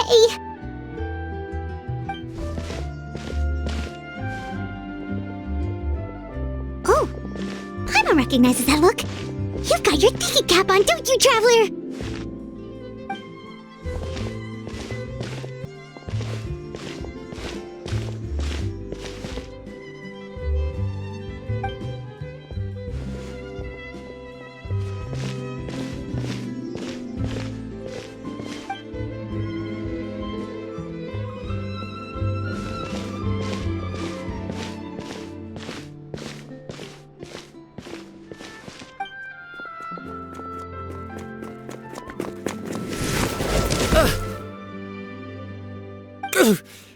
Oh, shoot. Are you alright? Oh, jeez. I'm so sorry. I was so focused on selling these papers, I wasn't looking where I was going. Well, let me make it up to you at least. Here, take this paper.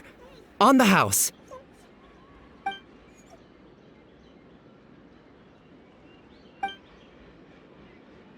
Oh, you don't have to give us anything. Please, I want to. It's not like I'm short on supply. All the extras will be useless come tomorrow anyway. It's my fault, really. I was just trying to bring home some extra mora for the family, but I bit off more than I can chew. I haven't had many takers today, so I'm still swimming in papers. What's going on here? Nothing much. I just ran into your friend here on accident. I should probably get going, actually, so... Hold on. Of course, I'm happy to compensate you with mora, it's just... I don't have any on me at the moment. I'll take 3 papers. Here. Your payment. Oh! Thank you for your patronage. May the Archons bless you with good fortune. If only I had the chance to run into such generous customers every day. I should probably just take on a smaller inventory though, right? I'm getting married soon, so sometimes it's hard to not get ahead of myself. Anyway, I should head out. Goodbye! Well, now that my affairs are settled, we should take the boat back to Poisson. We've even acquired some light reading to enjoy along the way. Actually, why don't we stick around for a little longer? Paimon just realized how hungry she is. She can't head back to Poisson on an empty stomach.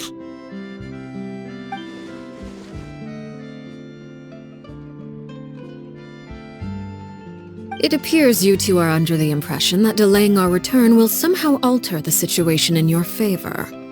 I'm sorry to ruin your fantasy, but your efforts are meaningless. That being said, I could be persuaded to give Lyney some extra time. I just have one condition. If you agree to my request, I'll even answer some of your questions. You're quite curious about Clairvy, are you not? And my relationship to her. Wait, why are you being so generous all of a sudden? You're not gonna ask us to do something bad, are you? You overestimate yourself. You don't have the talent for bad things. Then what can you possibly... The most important consideration in a negotiation is that both sides receive something they want. Demands and threats only get you so far. Wonderful. Here it is. When the time comes, make the choice that you deem most appropriate in the situation, and lend your help to the House of the Hearth. Okay, sounds normal enough. But what do you mean, when the time comes? When is that supposed to be? That is for you to decide. Then we have a deal. Follow me.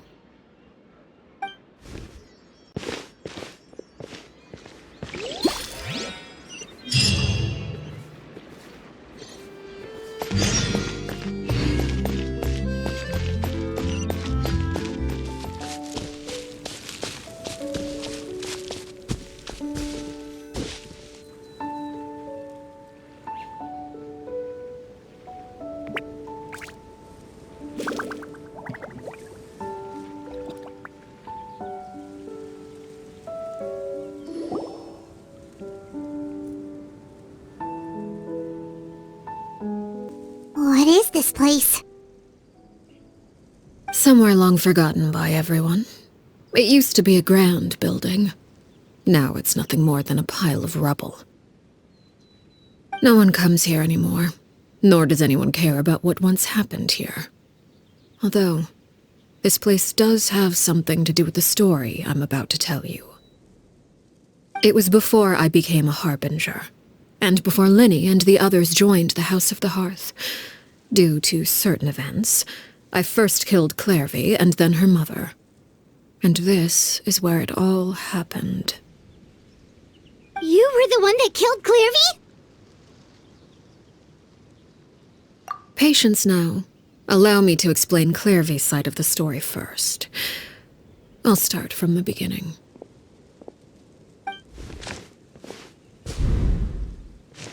Clairvy was 6 years old when she was brought by her mother, Crucibina, to live in the House of the Hearth.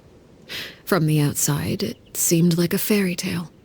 A thriving family made up of kind adults and friendly children. Crucibina was the knave at that time, and the House of the Hearth was under her control. She was Clairvy's mother by blood, but she was also the mother to all the children in the house. Clairvy was happy here, for a time. But she quickly realized that being part of this family wasn't a fairy tale at all. It was a kind of purgatory. Purgatory? Exactly. The House of the Hearth takes in war orphans from all over Teyvat. But as for how to raise them, that depends entirely on the person in charge. Crucibina came up with a novel idea. She would teach the children to fight, force them to duel each other, and then crown as the king of the house the child who proved themselves most worthy of inheriting her title. It's difficult to estimate the number of children who died or were maimed in the process. There's little I can say about the ones who died. The ones that emerged with permanent injuries, on the other hand, well, they still served a purpose. They would be handed over to the doctor to be experimented on, or sent away on dangerous missions. Nothing more than tools to be used and then discarded. So those were the experiments Clairvy was talking about. But what actually happened to her? You said that Clairvy was Crucibina's daughter, so if Clairvy tried to convince her to stop what she was doing, Crucibina probably would have listened, right? Despite being Clairvy's mother, Crucibina cared little for her daughter. She forced Clairvy to join the House of the Hearth only as a means to demonstrate her own impartiality as a mother, to prove that she treated all her children equally. Clairvy did try to convince her mother to change her ways, but it was to no avail. After her efforts failed, the only other option was to rise up and try to fight back. Unfortunately, the other children had already been thoroughly indoctrinated into the illusion of happiness Crucibina had created. Of course, there was one exception. Someone Clairvy's age who knew the truth about the House of the Hearth. Her name was Peruere. Wait, the friend that Clairvy mentioned? Friend, huh? I suppose we can call her that for now. Clairvy was a cheerful and passionate person with a tenacious spirit. Peruere, on the other hand, was rather cold-blooded. Her cold-blooded nature allowed her to see through Crucibina's facade. Yet, it was also this cold-bloodedness that prevented her from acting against it. At least at first. While Clairvy longed for freedom, Peruere was convinced that, amid all the fighting and violence, she would make it until the end. Despite their differences, the two became fast friends, united by their knowledge of the truth. Clairvy told Peruere that she hoped to create a real family, where no one would be killed or sacrificed. There may have been a certain naivete to her ideas, but Clairvy proved her determination many times over. She tried countless times to run away, ask for help, or expose the truth. But her efforts only earned her beating after beating. The only thing that kept her going was her strength of will. Even with her body racked with pain, she would still stand on her tiptoes and open the window at night. She and Peruere would look out at the moon together, a fierce longing for freedom shining in her eyes. But one day that light simply vanished. Oh no. What happened? Her hopelessness resulted from a culmination of things. 10 years had passed. 10 years worth of failure after failure.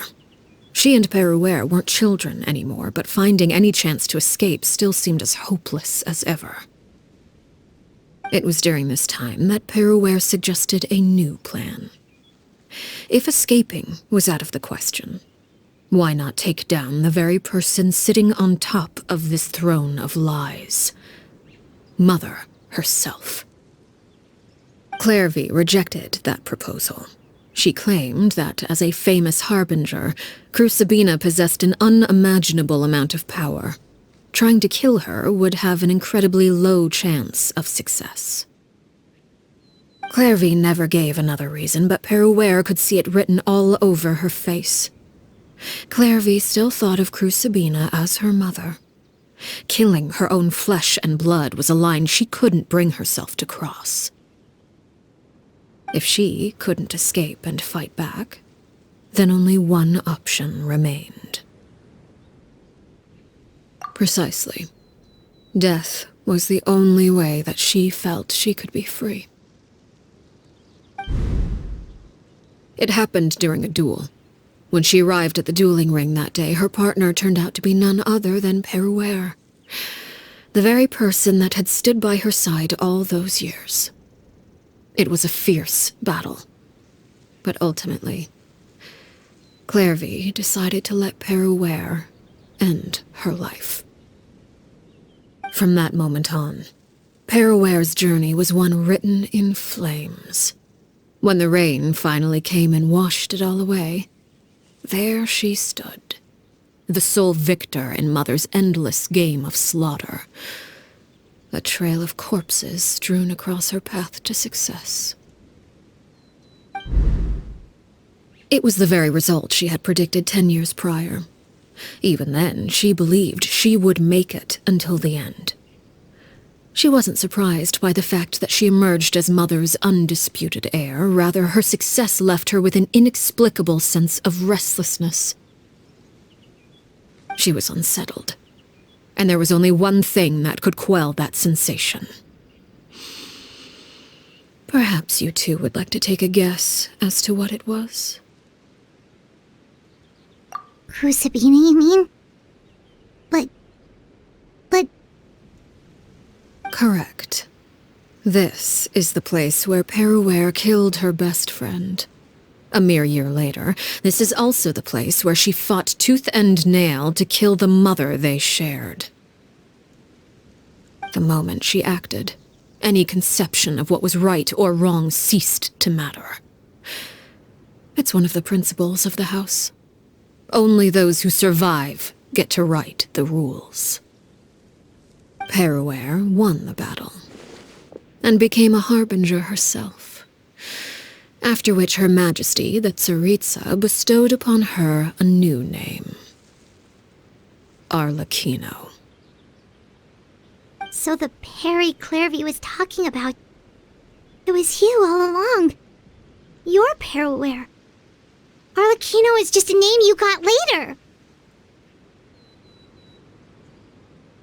I left that name behind long ago. I must say, hearing it now does bring back memories.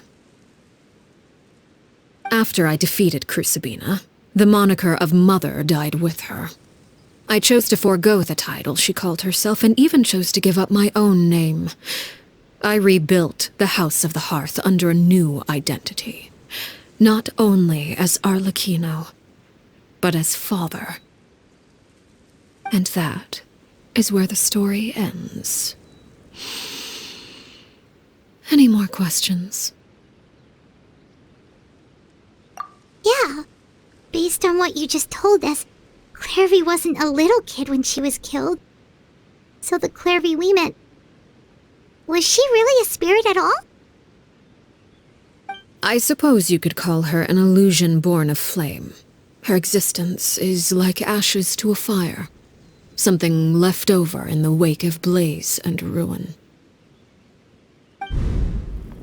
You see, a certain power runs through my veins. It's not unlike a curse. My flames leave behind shadows of anything they consume. Of course, the chances of those shadows morphing into a sentient entity are exceedingly slim. Clairvy is a very special case. Clairvy died when she was 16 years old, but what emerged from the flames was her 6-year-old self. Her appearance wasn't the only thing affected. Most of her memories were lost to the blaze as well. Memory is a mysterious thing indeed.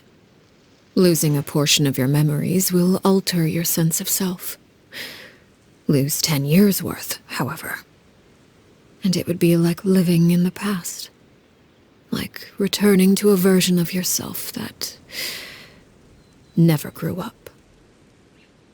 No wonder Paimon got such a weird feeling when we were talking to her. Perhaps I should put it this way. Clairvy is someone trapped in time.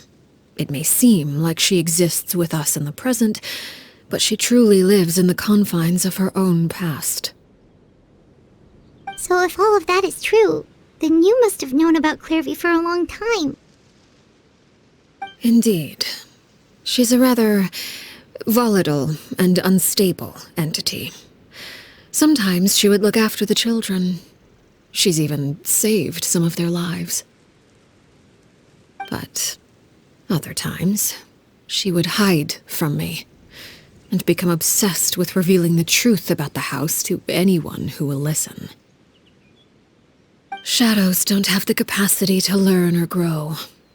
Any new information they encounter is quickly forgotten over time. Your attempts to expose Clairvy to sunlight, they failed, yes? The reason is actually quite simple.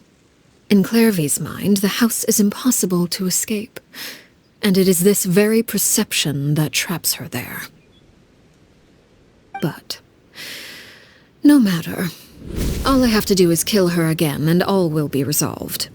I don't anticipate so much as a single speck of ash will be left behind this time. Wait! Paimon can understand why you might want her gone, but isn't there another way? So what if she's trapped in her 6-year-old self? She's still your friend! At least talk to her first! It's too late for that. She broke the rules, and now she must be punished. That goes for Filial and Nantoy as well. She's had quite the effect on them. I hope you understand the difference between Crucibina and myself lies in our formulation of the rules, not our policy for enforcing them. Upholding the rules without question is a trait we both share, because that is how a household should be run.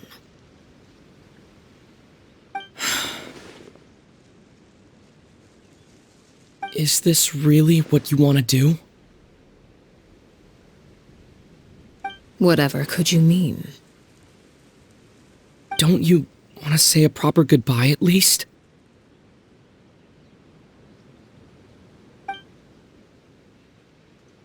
Whether as a killer or as a father, there are two things that must be avoided at all costs: anger and sorrow. Anger makes you impulsive. Sorrow causes you to waver. Well, it appears it's about time to proceed. Before we arrived, I told some of my well-behaved children to bring our troublemakers here by nightfall. I do believe I've kept my end of the deal. I give your friends quite a bit more time. As for what happens now, we'll just have to wait and see.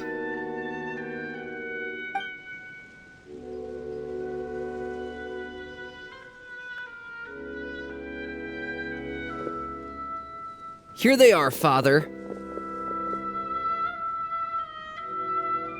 Oh, you gonna execute him? Seeing something like that would actually be a first for me. Lyney! I'm sorry. I heard about how you helped buy us more time. But I still failed. I couldn't find a way to fulfill her wish. Huh? Are you... Perry? Indeed, it's been a while, Clairvy. Perry! Shh, stay right there. I'm sorry to postpone our reunion, but first I believe certain scores need settling.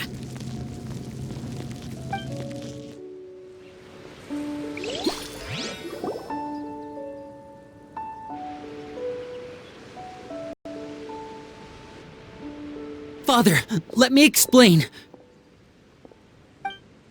Out of my way. Father! You chose to conceal a threat to the house, and for that, you must be punished. Overall, however, I suppose your wrongdoing is hardly the most egregious of the bunch, so I'll deal with your punishments later. As for right now, the more pressing concerns are the traitors among us. By traitors? Do you mean us? Father, let me explain. We didn't mean to... Fultz, why don't you share what you heard? Yes, Father. Secret Midnight Meeting number 3.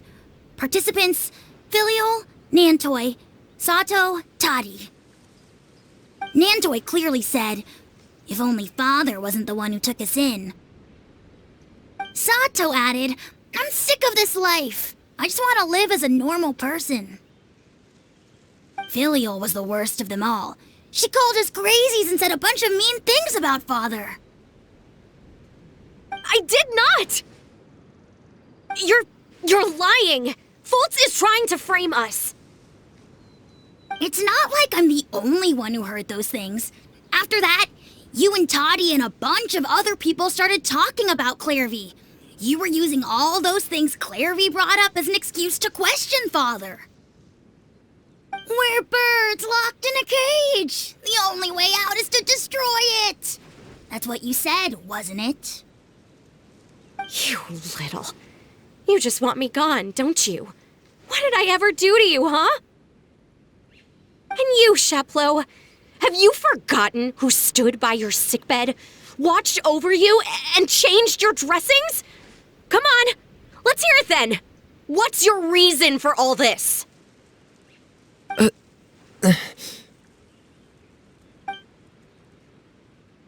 You're wrong, Filial. We don't want you to die. You're our family. Liar. You wouldn't be doing this if that were the case. So why? Why have you backed us into a corner? We all live in the House of the Hearth. You know the type of work we do, Filial. A single betrayal can cost dozens of us our lives. It's not like it's never happened before. That kind of thing is hard to forget. That's why the House of the Hearth cannot tolerate any form of betrayal. Ever since we came to Poisson, you've had 7 secret meetings, A lot of the things you talked about really crossed the line. You've been spying on us for half a month? Wait a second. Now that I think about it, the move to Poisson was just a way to make it easier to spy on us, wasn't it? Because we were all in one place! You've had this planned all along! Filial, Nantoy, I'm sorry. I owe you both my life. I owe Clairvy too. If it weren't for all your help after I got poisoned, I wouldn't be standing here today. If this were any other situation, I would do anything to repay that kindness, even if it cost me my life. But rules are rules. I'm sorry. My hands are tied. Why?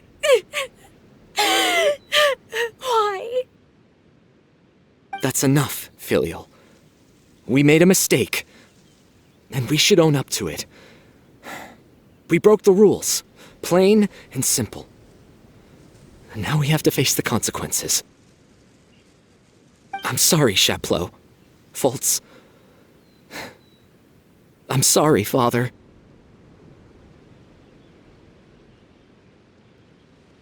We accept our punishment. Chapleau, according to the rules of the House of the Hearth, how should these traitors be punished? All those who betray the house pay with their lives. And so it shall be.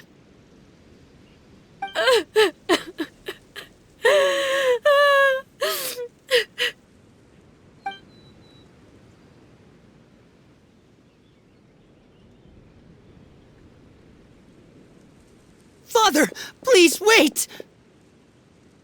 Something you want to say, Lyney? Please reconsider, Father. What Filial and the others did, does it really count as betrayal? We all come from broken families.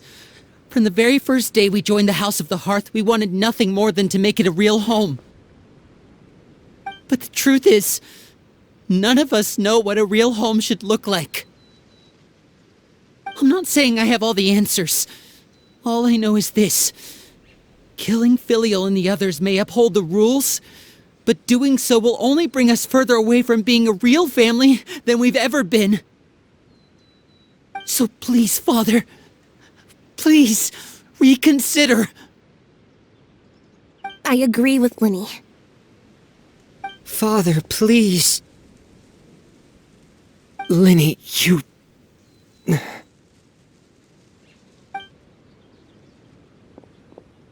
I also agree with Lyney.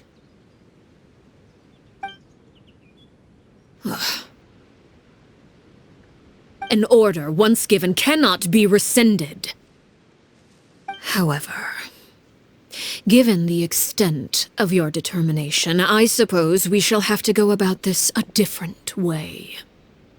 Draw your weapons and face me. Our weapons? Father, are you referring to a duel? Precisely. The rules of the house will not be altered. Traitors must be punished. However, resolving disputes with a duel is also one of our rules, one that also applies to me. Demonstrate a sufficient showing of strength, and I shall offer a concession. Wait. Beat Father in a duel? Impossible. Father is way too strong, even for Lyney.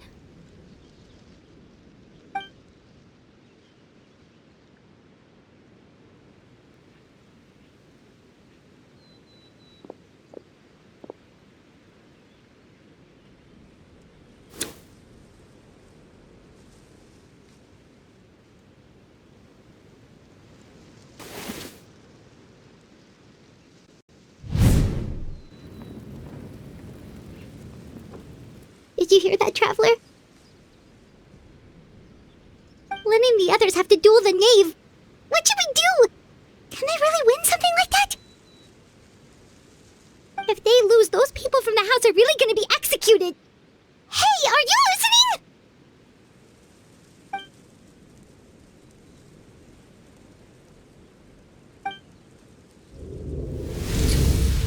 Don't you want to say a proper goodbye at least? Anger makes you impulsive. Sorrow causes you to waver.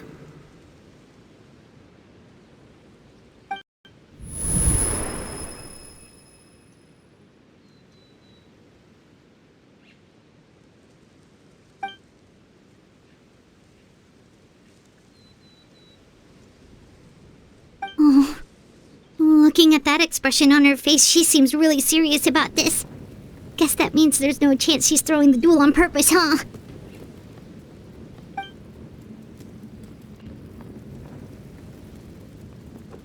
When guests are around, families are often on their best behavior. And any disputes are less likely to escalate. When the time comes, make the choice that you deem most appropriate in the situation, and lend your help to the House of the Hearth. What's wrong, Traveler? Hey, where are you going? Traveler? You're asking to join the duel against the knave? I'll allow it. We do have a ready-made dueling ring at our disposal, after all. All I would advise is this. Keep a firm grasp on your weapon, and give it your all. Any less, and you may just lose your life.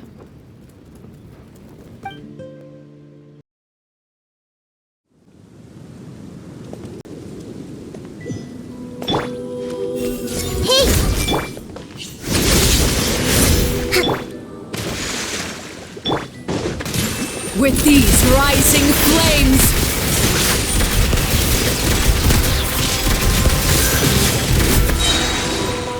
and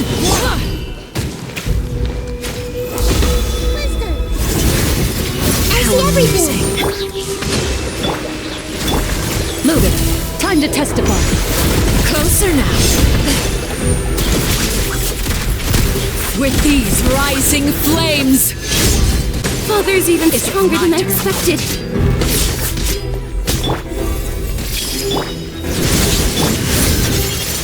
Rest and rebuild!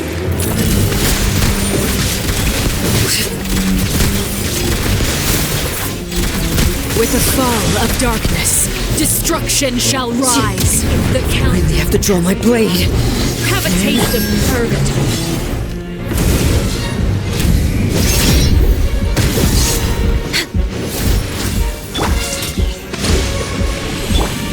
With these rising flames, Everyone hold hands!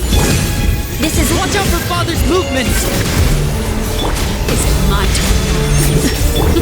Into the shadows. Look at you. Trapped like a bunch of helpless animals. Hi. Who's next? Defeated.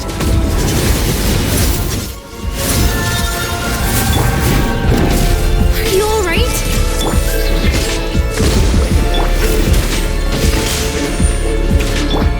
Covenant of the Deep! Closer now.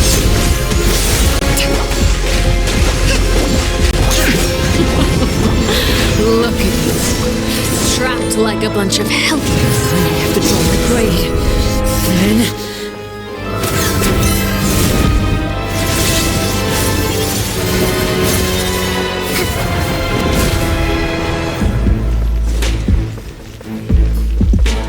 Spare your energy. Running is of little use. Watch out for Father's movements!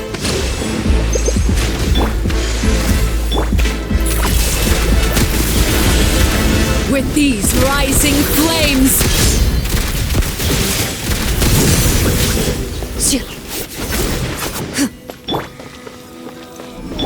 Committed to memory!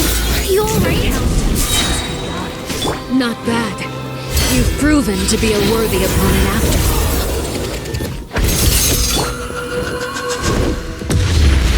with these rising flames! Let's move out. The temple. I really have to draw my blade. Then...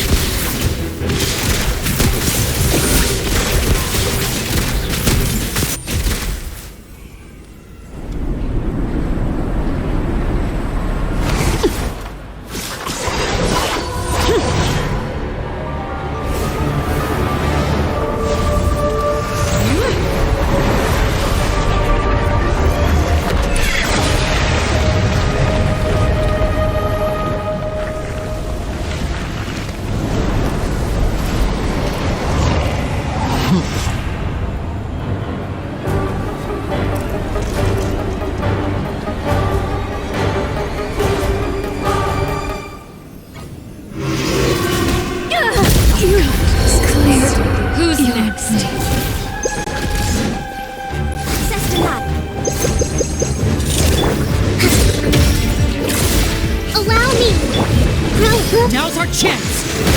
Over here!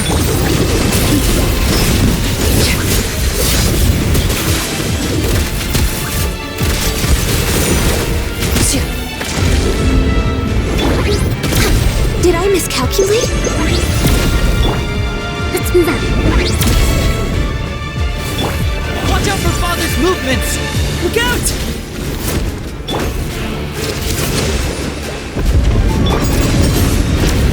The sun and moon have set. Only ruin remains. All hope. Lapis. Who's next? I'm sorry. Now's our chance! Over here!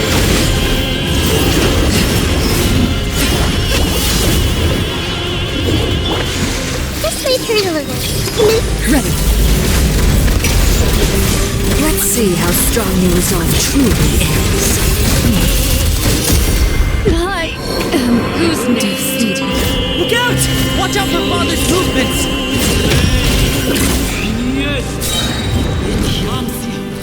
Make yourselves at home. Billowing surge. Let's move out. Now's our chance! Over here!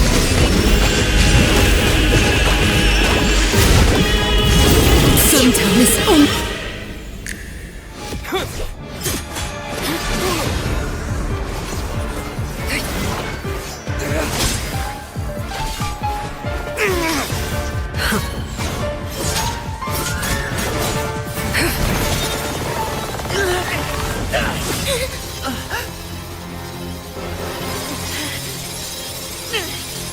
you should know better than to crowd in one place.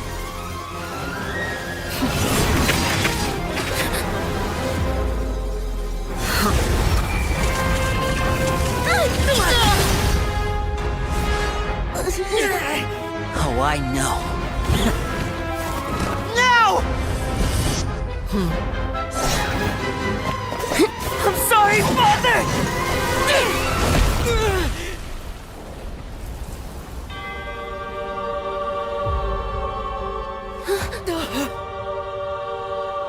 Sorry for what? This pitiful excuse for an attack.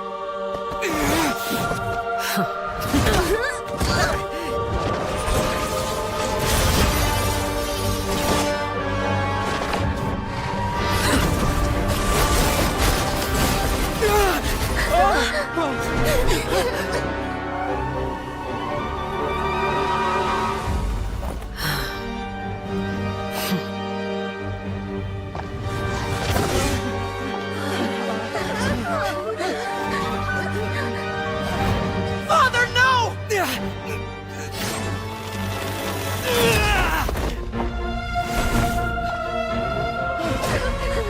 Made it out, did you? You're stronger than I expected.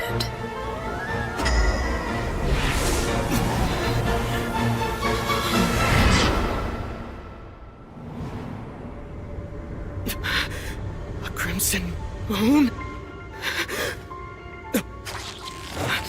I can't move.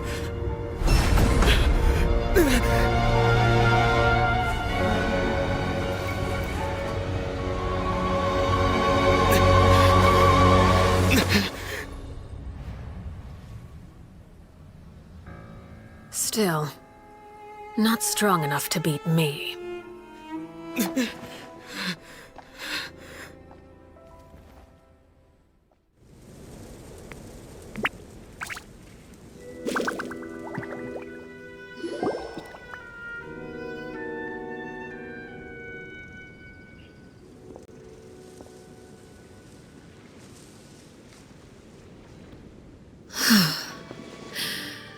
I believe we can end things here.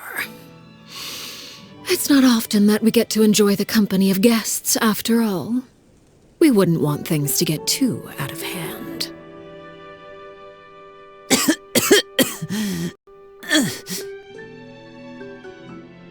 Brother, are you alright?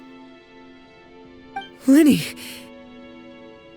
Given that I am the victor of this duel, as agreed, the punishment stands. No! I never thought things would end like this. However, everyone involved in the duel demonstrated a remarkable level of strength and determination. In light of this, I'm prepared to change the method of execution. Elwar, the bottled flames I gave you for safekeeping. Do you still have them? Yes? I wasn't sure what they were for, but I've kept them super safe. I didn't lose a single one. Wonderful. Then, in just a moment, I'll have you administer them. Bottled flames? Indeed. They're the product of a secret experiment. Under certain special circumstances, flames can be extracted from my person and preserved. Once ingested, searing pain will spread across every inch of your body. No harm will come to you physically, but your memories will be burned away. If you can withstand the pain, when you awake, you'll have forgotten everything you know about the House of the Hearth, and will be expelled from the organization. In other words, administering this concoction will kill the version of you that grew up in the house, and give you a new identity.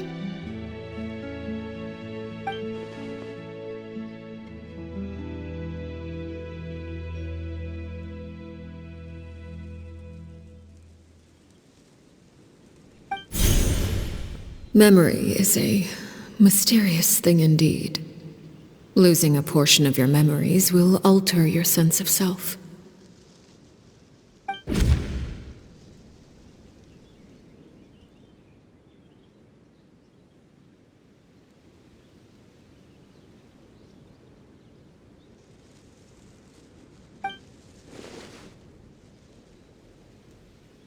So, you're just letting us go, Father? You misunderstand. Memories are extremely important. Once consumed by flame, the version of you standing before me will die, and our secrets will die with you. So no, I don't intend to just let you go, because the person who survives will be nothing but a stranger. Even so, I won't have to live in fear anymore. I'm sorry, Father. I'm sorry I let you down. But I really... Don't cry, Filial. You haven't left the house yet, so there are still rules to be followed, yes? Remember what I taught you. Anger makes you impulsive, sorrow causes you to waver. Don't let yourself be controlled by your emotions. Of course. I'll remember. Dry your tears, and go pursue the life you really want. Yes, Father. Chaplot, Foltz, Elwar, take them back to Poisson. And bring Lyney and the others as well. I prepared 3 extra vials of bottled flames. As for whether to take them, the choice is yours. Goodbye, children. The next time we meet, I will no longer be your father. Thank you for all you've done for the house. I hope you have bright futures ahead of you.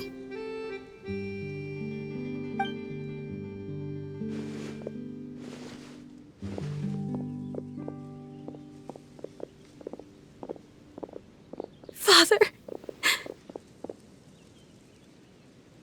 Let's go.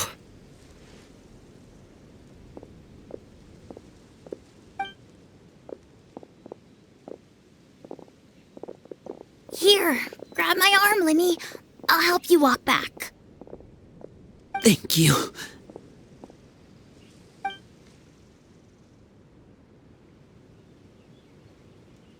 Clairvy.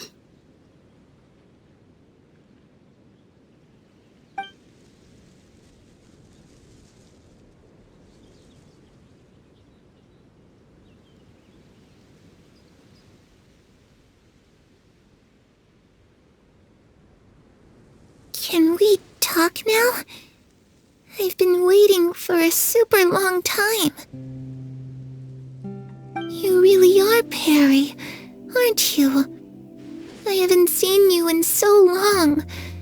How come you're all grown up?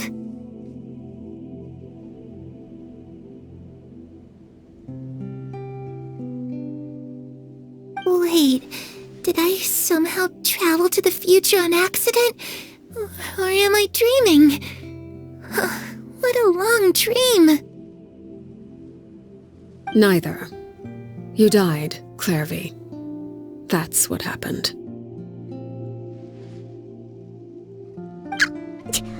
You could have at least sugarcoated it a little.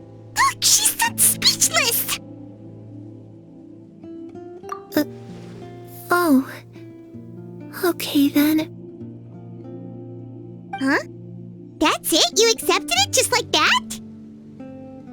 Yep. If that's what Perry says happened, then I believe her. Perry wouldn't lie to me. Plus, I don't really need to know why I'm like this. I'm more curious about what happens in the future. If you're a harbinger now, Perry, that means Mother is gone, isn't she? Can you tell me about it? I want to know what happened to her. And to me. You never stopped trying to defy fate. At first, no one believed you. You could only vent your frustrations to the moon. In fact, you often sought comfort in the night sky. You wanted to see the aurora, so one night we promised each other we would go to Snezhnaya to see it together. Later on, you tried to run away, but you were brought back each time. Mother spared your life, but it wasn't out of kindness. Instead, she decided to make an example of you by slowly torturing you over time. That way, the other children would know what happens to traitors. Still, you never gave up. Mother hoped that through ruthless duel after ruthless duel, she would be able to crown an ultimate victor among the children she raised. But you called on everyone to unite, to fight to a draw in order to reduce casualties. Your efforts may have only delayed the inevitable, but still. You gave them hope. You tried everything you could think of, but every attempt ended in failure. Still, you never turned your sword on Crucibina, and you never turned it on me. On that gloomy day, you told me, "For the last 16 years of my life, I've done everything I can to fight for freedom. But now, I realize that the only freedom I truly possess is the freedom to choose to die." I never imagined I would say something like that. I must have been feeling really worn down. But somehow, I still think I understand. According to Mother's plan, only one of us was going to make it until the end. And I always hoped that person would be you. If I could do it all over again, I still don't think I would make a different choice. Even when I first met you, I knew you'd be able to do what I couldn't. Is that so? Even now, I'm not sure I truly understand what kind of freedom you were trying to pursue. But as the head of the House of the Hearth, and as the children's father, I've tried to give them the most basic of freedoms. The freedom to choose their own fate. It's something I discussed with the Iudex of Fontaine. The children who want to leave the house will have their memories wiped clean of all secrets pertaining to the organization. In return, they will be allowed to live a normal life in Fontaine without being prosecuted for their past.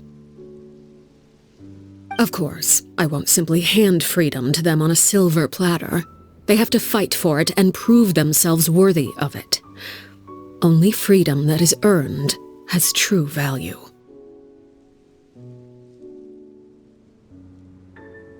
That's more than enough. That's exactly the kind of life I was fighting for.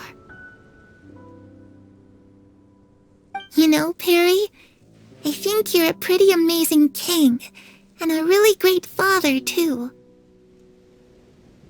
I'm really happy that you're the one who took over the house. I guess I do have one regret, though. I still haven't seen the outside world. Well, it just so happens that our dear guests over here have been to many nations and traveled to countless places. Perhaps they would be willing to tell you what the outside world is like. Really? Of course! We've traveled all over the place. We've got so many stories, we could probably talk your ears off for 3 days straight.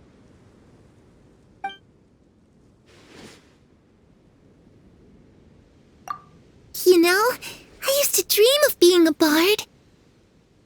Playing the lute while singing into the winds of freedom. Even if there was no one there to listen, I would have continued to sing no matter what.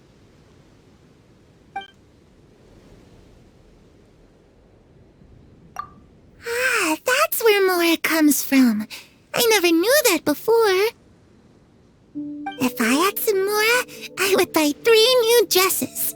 One for me, one for Perry, and one for Mother.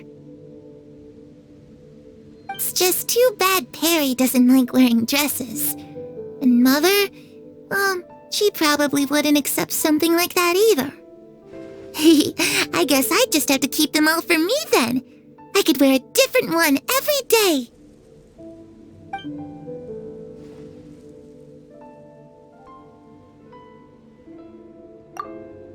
Those yokai you mentioned, what do they look like?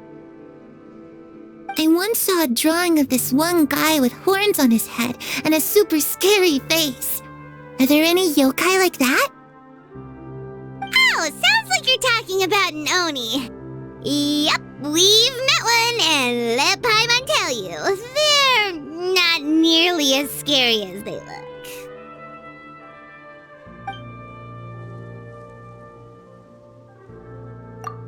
I was always too afraid to skip Mother's fighting lessons.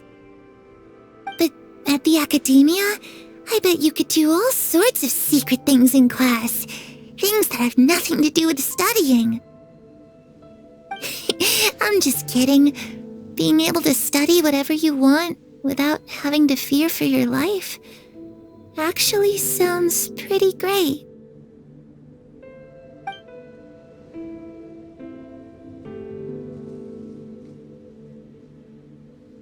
The situation was super dangerous. Lyney and Lynette were accused of committing a crime, and they were going to have to stand trial at the Opera Epicles. Oh no, that must have been hard for all of you. What happened next? Don't worry, we were able to turn the situation around super quickly. All thanks to Detective Paimon, of course. How'd you do that? Come on, tell me. Okay, so it was like this. After the failed magic show, we rushed to the scene and...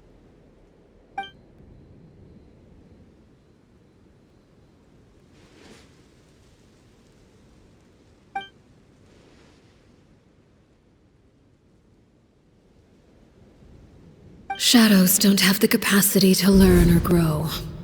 Any new information they encounter is quickly forgotten over time.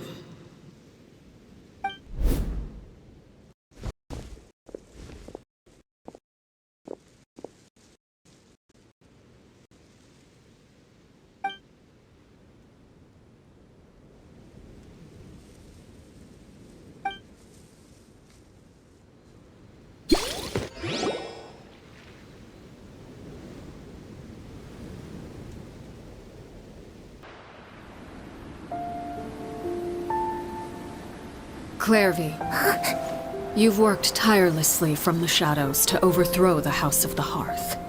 Now, by my authority as the Knave, I shall announce how this matter ends. You are hereby expelled from the House of the Hearth. You are no longer tied to this place, nor are you bound by its rules.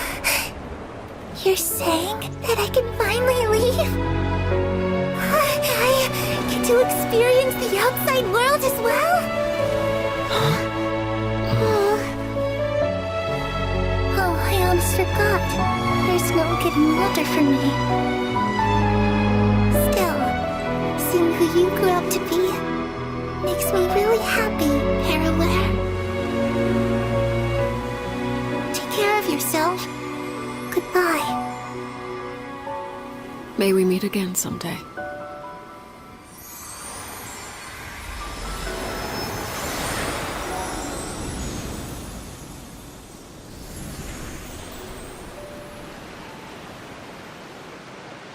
Clairvy. She left so soon. Paimon didn't even get to finish her story. I also have certain sentiments left unsaid. I wanted to tell her that the aurora I saw in Snezhnaya was just as beautiful as the ones in the pictures. But a shadow's memories reset at dawn. Had we delayed any longer, we wouldn't have had the time to say goodbye. Whatever regrets may linger, let them be lost to the coming of a new day.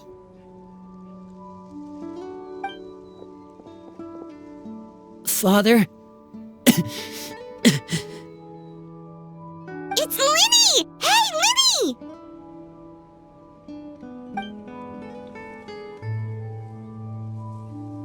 What is he doing back here? Let's go check it out.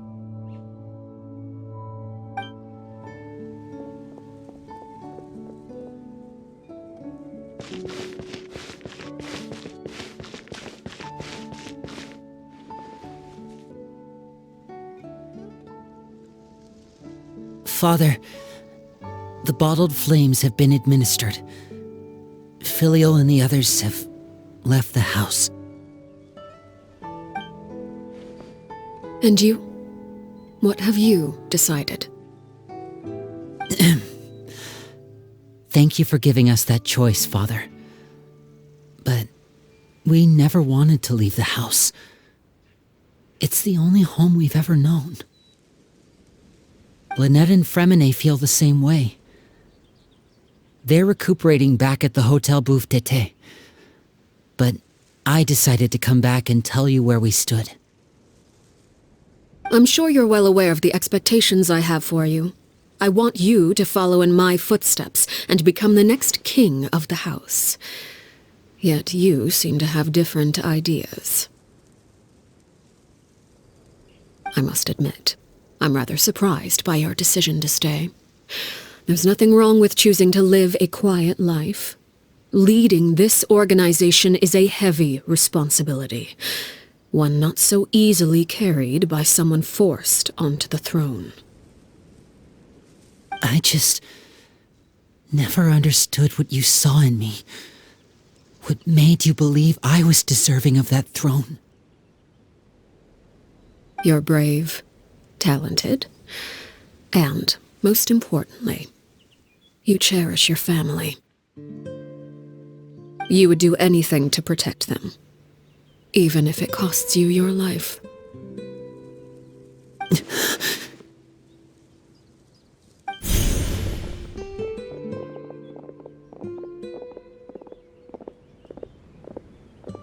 Speaking up back there was so brave of you, Lyney. It's all thanks to you that we were able to convince Father to back down. You're a hero, Lyney. Hero. Father is the real hero. Had Father gone all out during the duel, there's no way I would have walked away with my life. She must have had it all planned from the beginning, from the very moment she suggested a duel. I'm not deserving of that title. I'm not strong enough or smart enough. You're wrong. In my opinion, all you need to be deserving of the throne is conviction and the necessary strength to act on it. We may have different ideas of what it means to be a family, but you can hardly be said to lack conviction. What you truly lack is strength. For someone of your talent, though, that's something that will come with time. Even without that strength, you still chose to face me in a duel, even though the odds were stacked against you. That capacity to honor your convictions is what I truly see in you. Father. No one knows what the future holds, what tragedy or triumph may be in store. Being at the head of this organization requires the strength of will to face whatever comes. Caution will only hold you back. If reaching a certain standard were required to go after what you want, I would never have succeeded in killing my predecessor. Back then, there was still a considerable gap between our abilities. Strength may decide the ultimate victor, but those who let a lack of strength dictate their decisions or undermine their convictions will never be worthy of the throne. I understand, Father. Thank you. Children must grow up to surpass their parents. Only then can a family continue to flourish. The road ahead is not an easy one, so I'll ask you one last time. Are you certain you want to stay? You've done so much for me, Father, and that kindness must be repaid. Plus, with Project Stuja at hand, there are many dangers ahead, and I, for one, don't intend to back down. Protecting my family at all costs, that's my conviction. Then you're welcome to stay. As for Project Stuja, you need not be too concerned. If those cowardly businessmen and heartless dignitaries try to take us down, I'm prepared to teach them a lesson. Having members who longed for the light was our organization's last weakness. With those members no longer among our ranks, the House of the Hearth is like a spider hiding in the shadows. We need only wait for our prey to come to us. At present, our imperative is to use their plan to our advantage. In doing so, a crimson moon shall rise amid the frigid blizzards of winter. No demonstration of loyalty shall go unrewarded, and no sacrifice shall be in vain. As for the two of you, whether we meet again as friend or foe, I'll remember the camaraderie we shared in this moment. No matter how arduous the journey ahead, I hope we both reach our desired destination.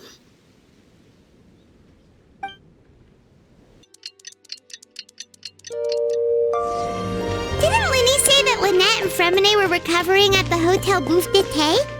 Oh, Paimon wonders how they're doing. Maybe we should go check on them.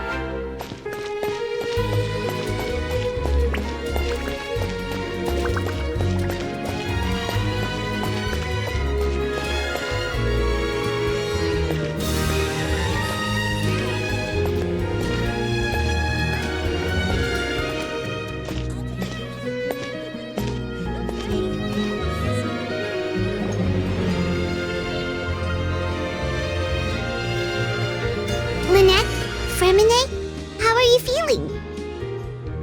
Much better. Whew, what a relief! What about you? Are you feeling alright?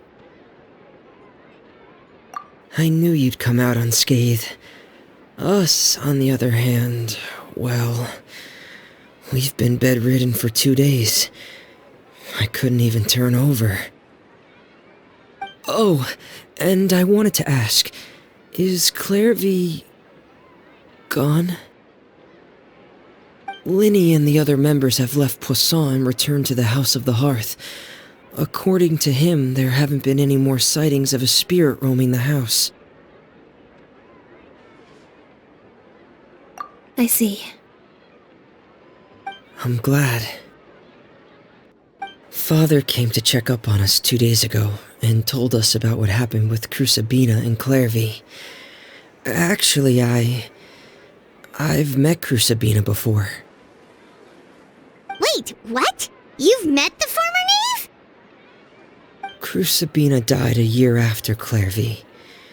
It was during the year between their deaths that I joined the House of the Hearth. Crusabina had an extremely cruel and radical way of doing things. While she was alive, the atmosphere in the house was suffocating.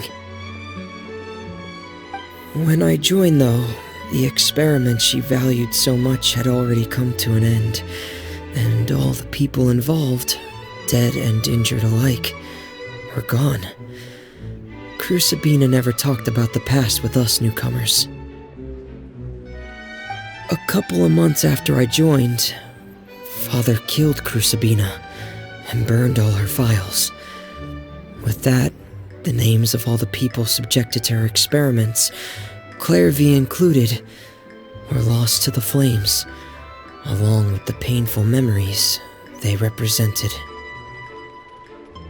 Father took in Lyney and me a couple months after that, but she never mentioned anything about Crusabina or Clairvy.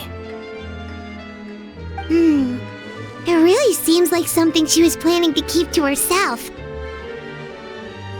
The last time you talked to her, did she mention why she kept it a secret for so long?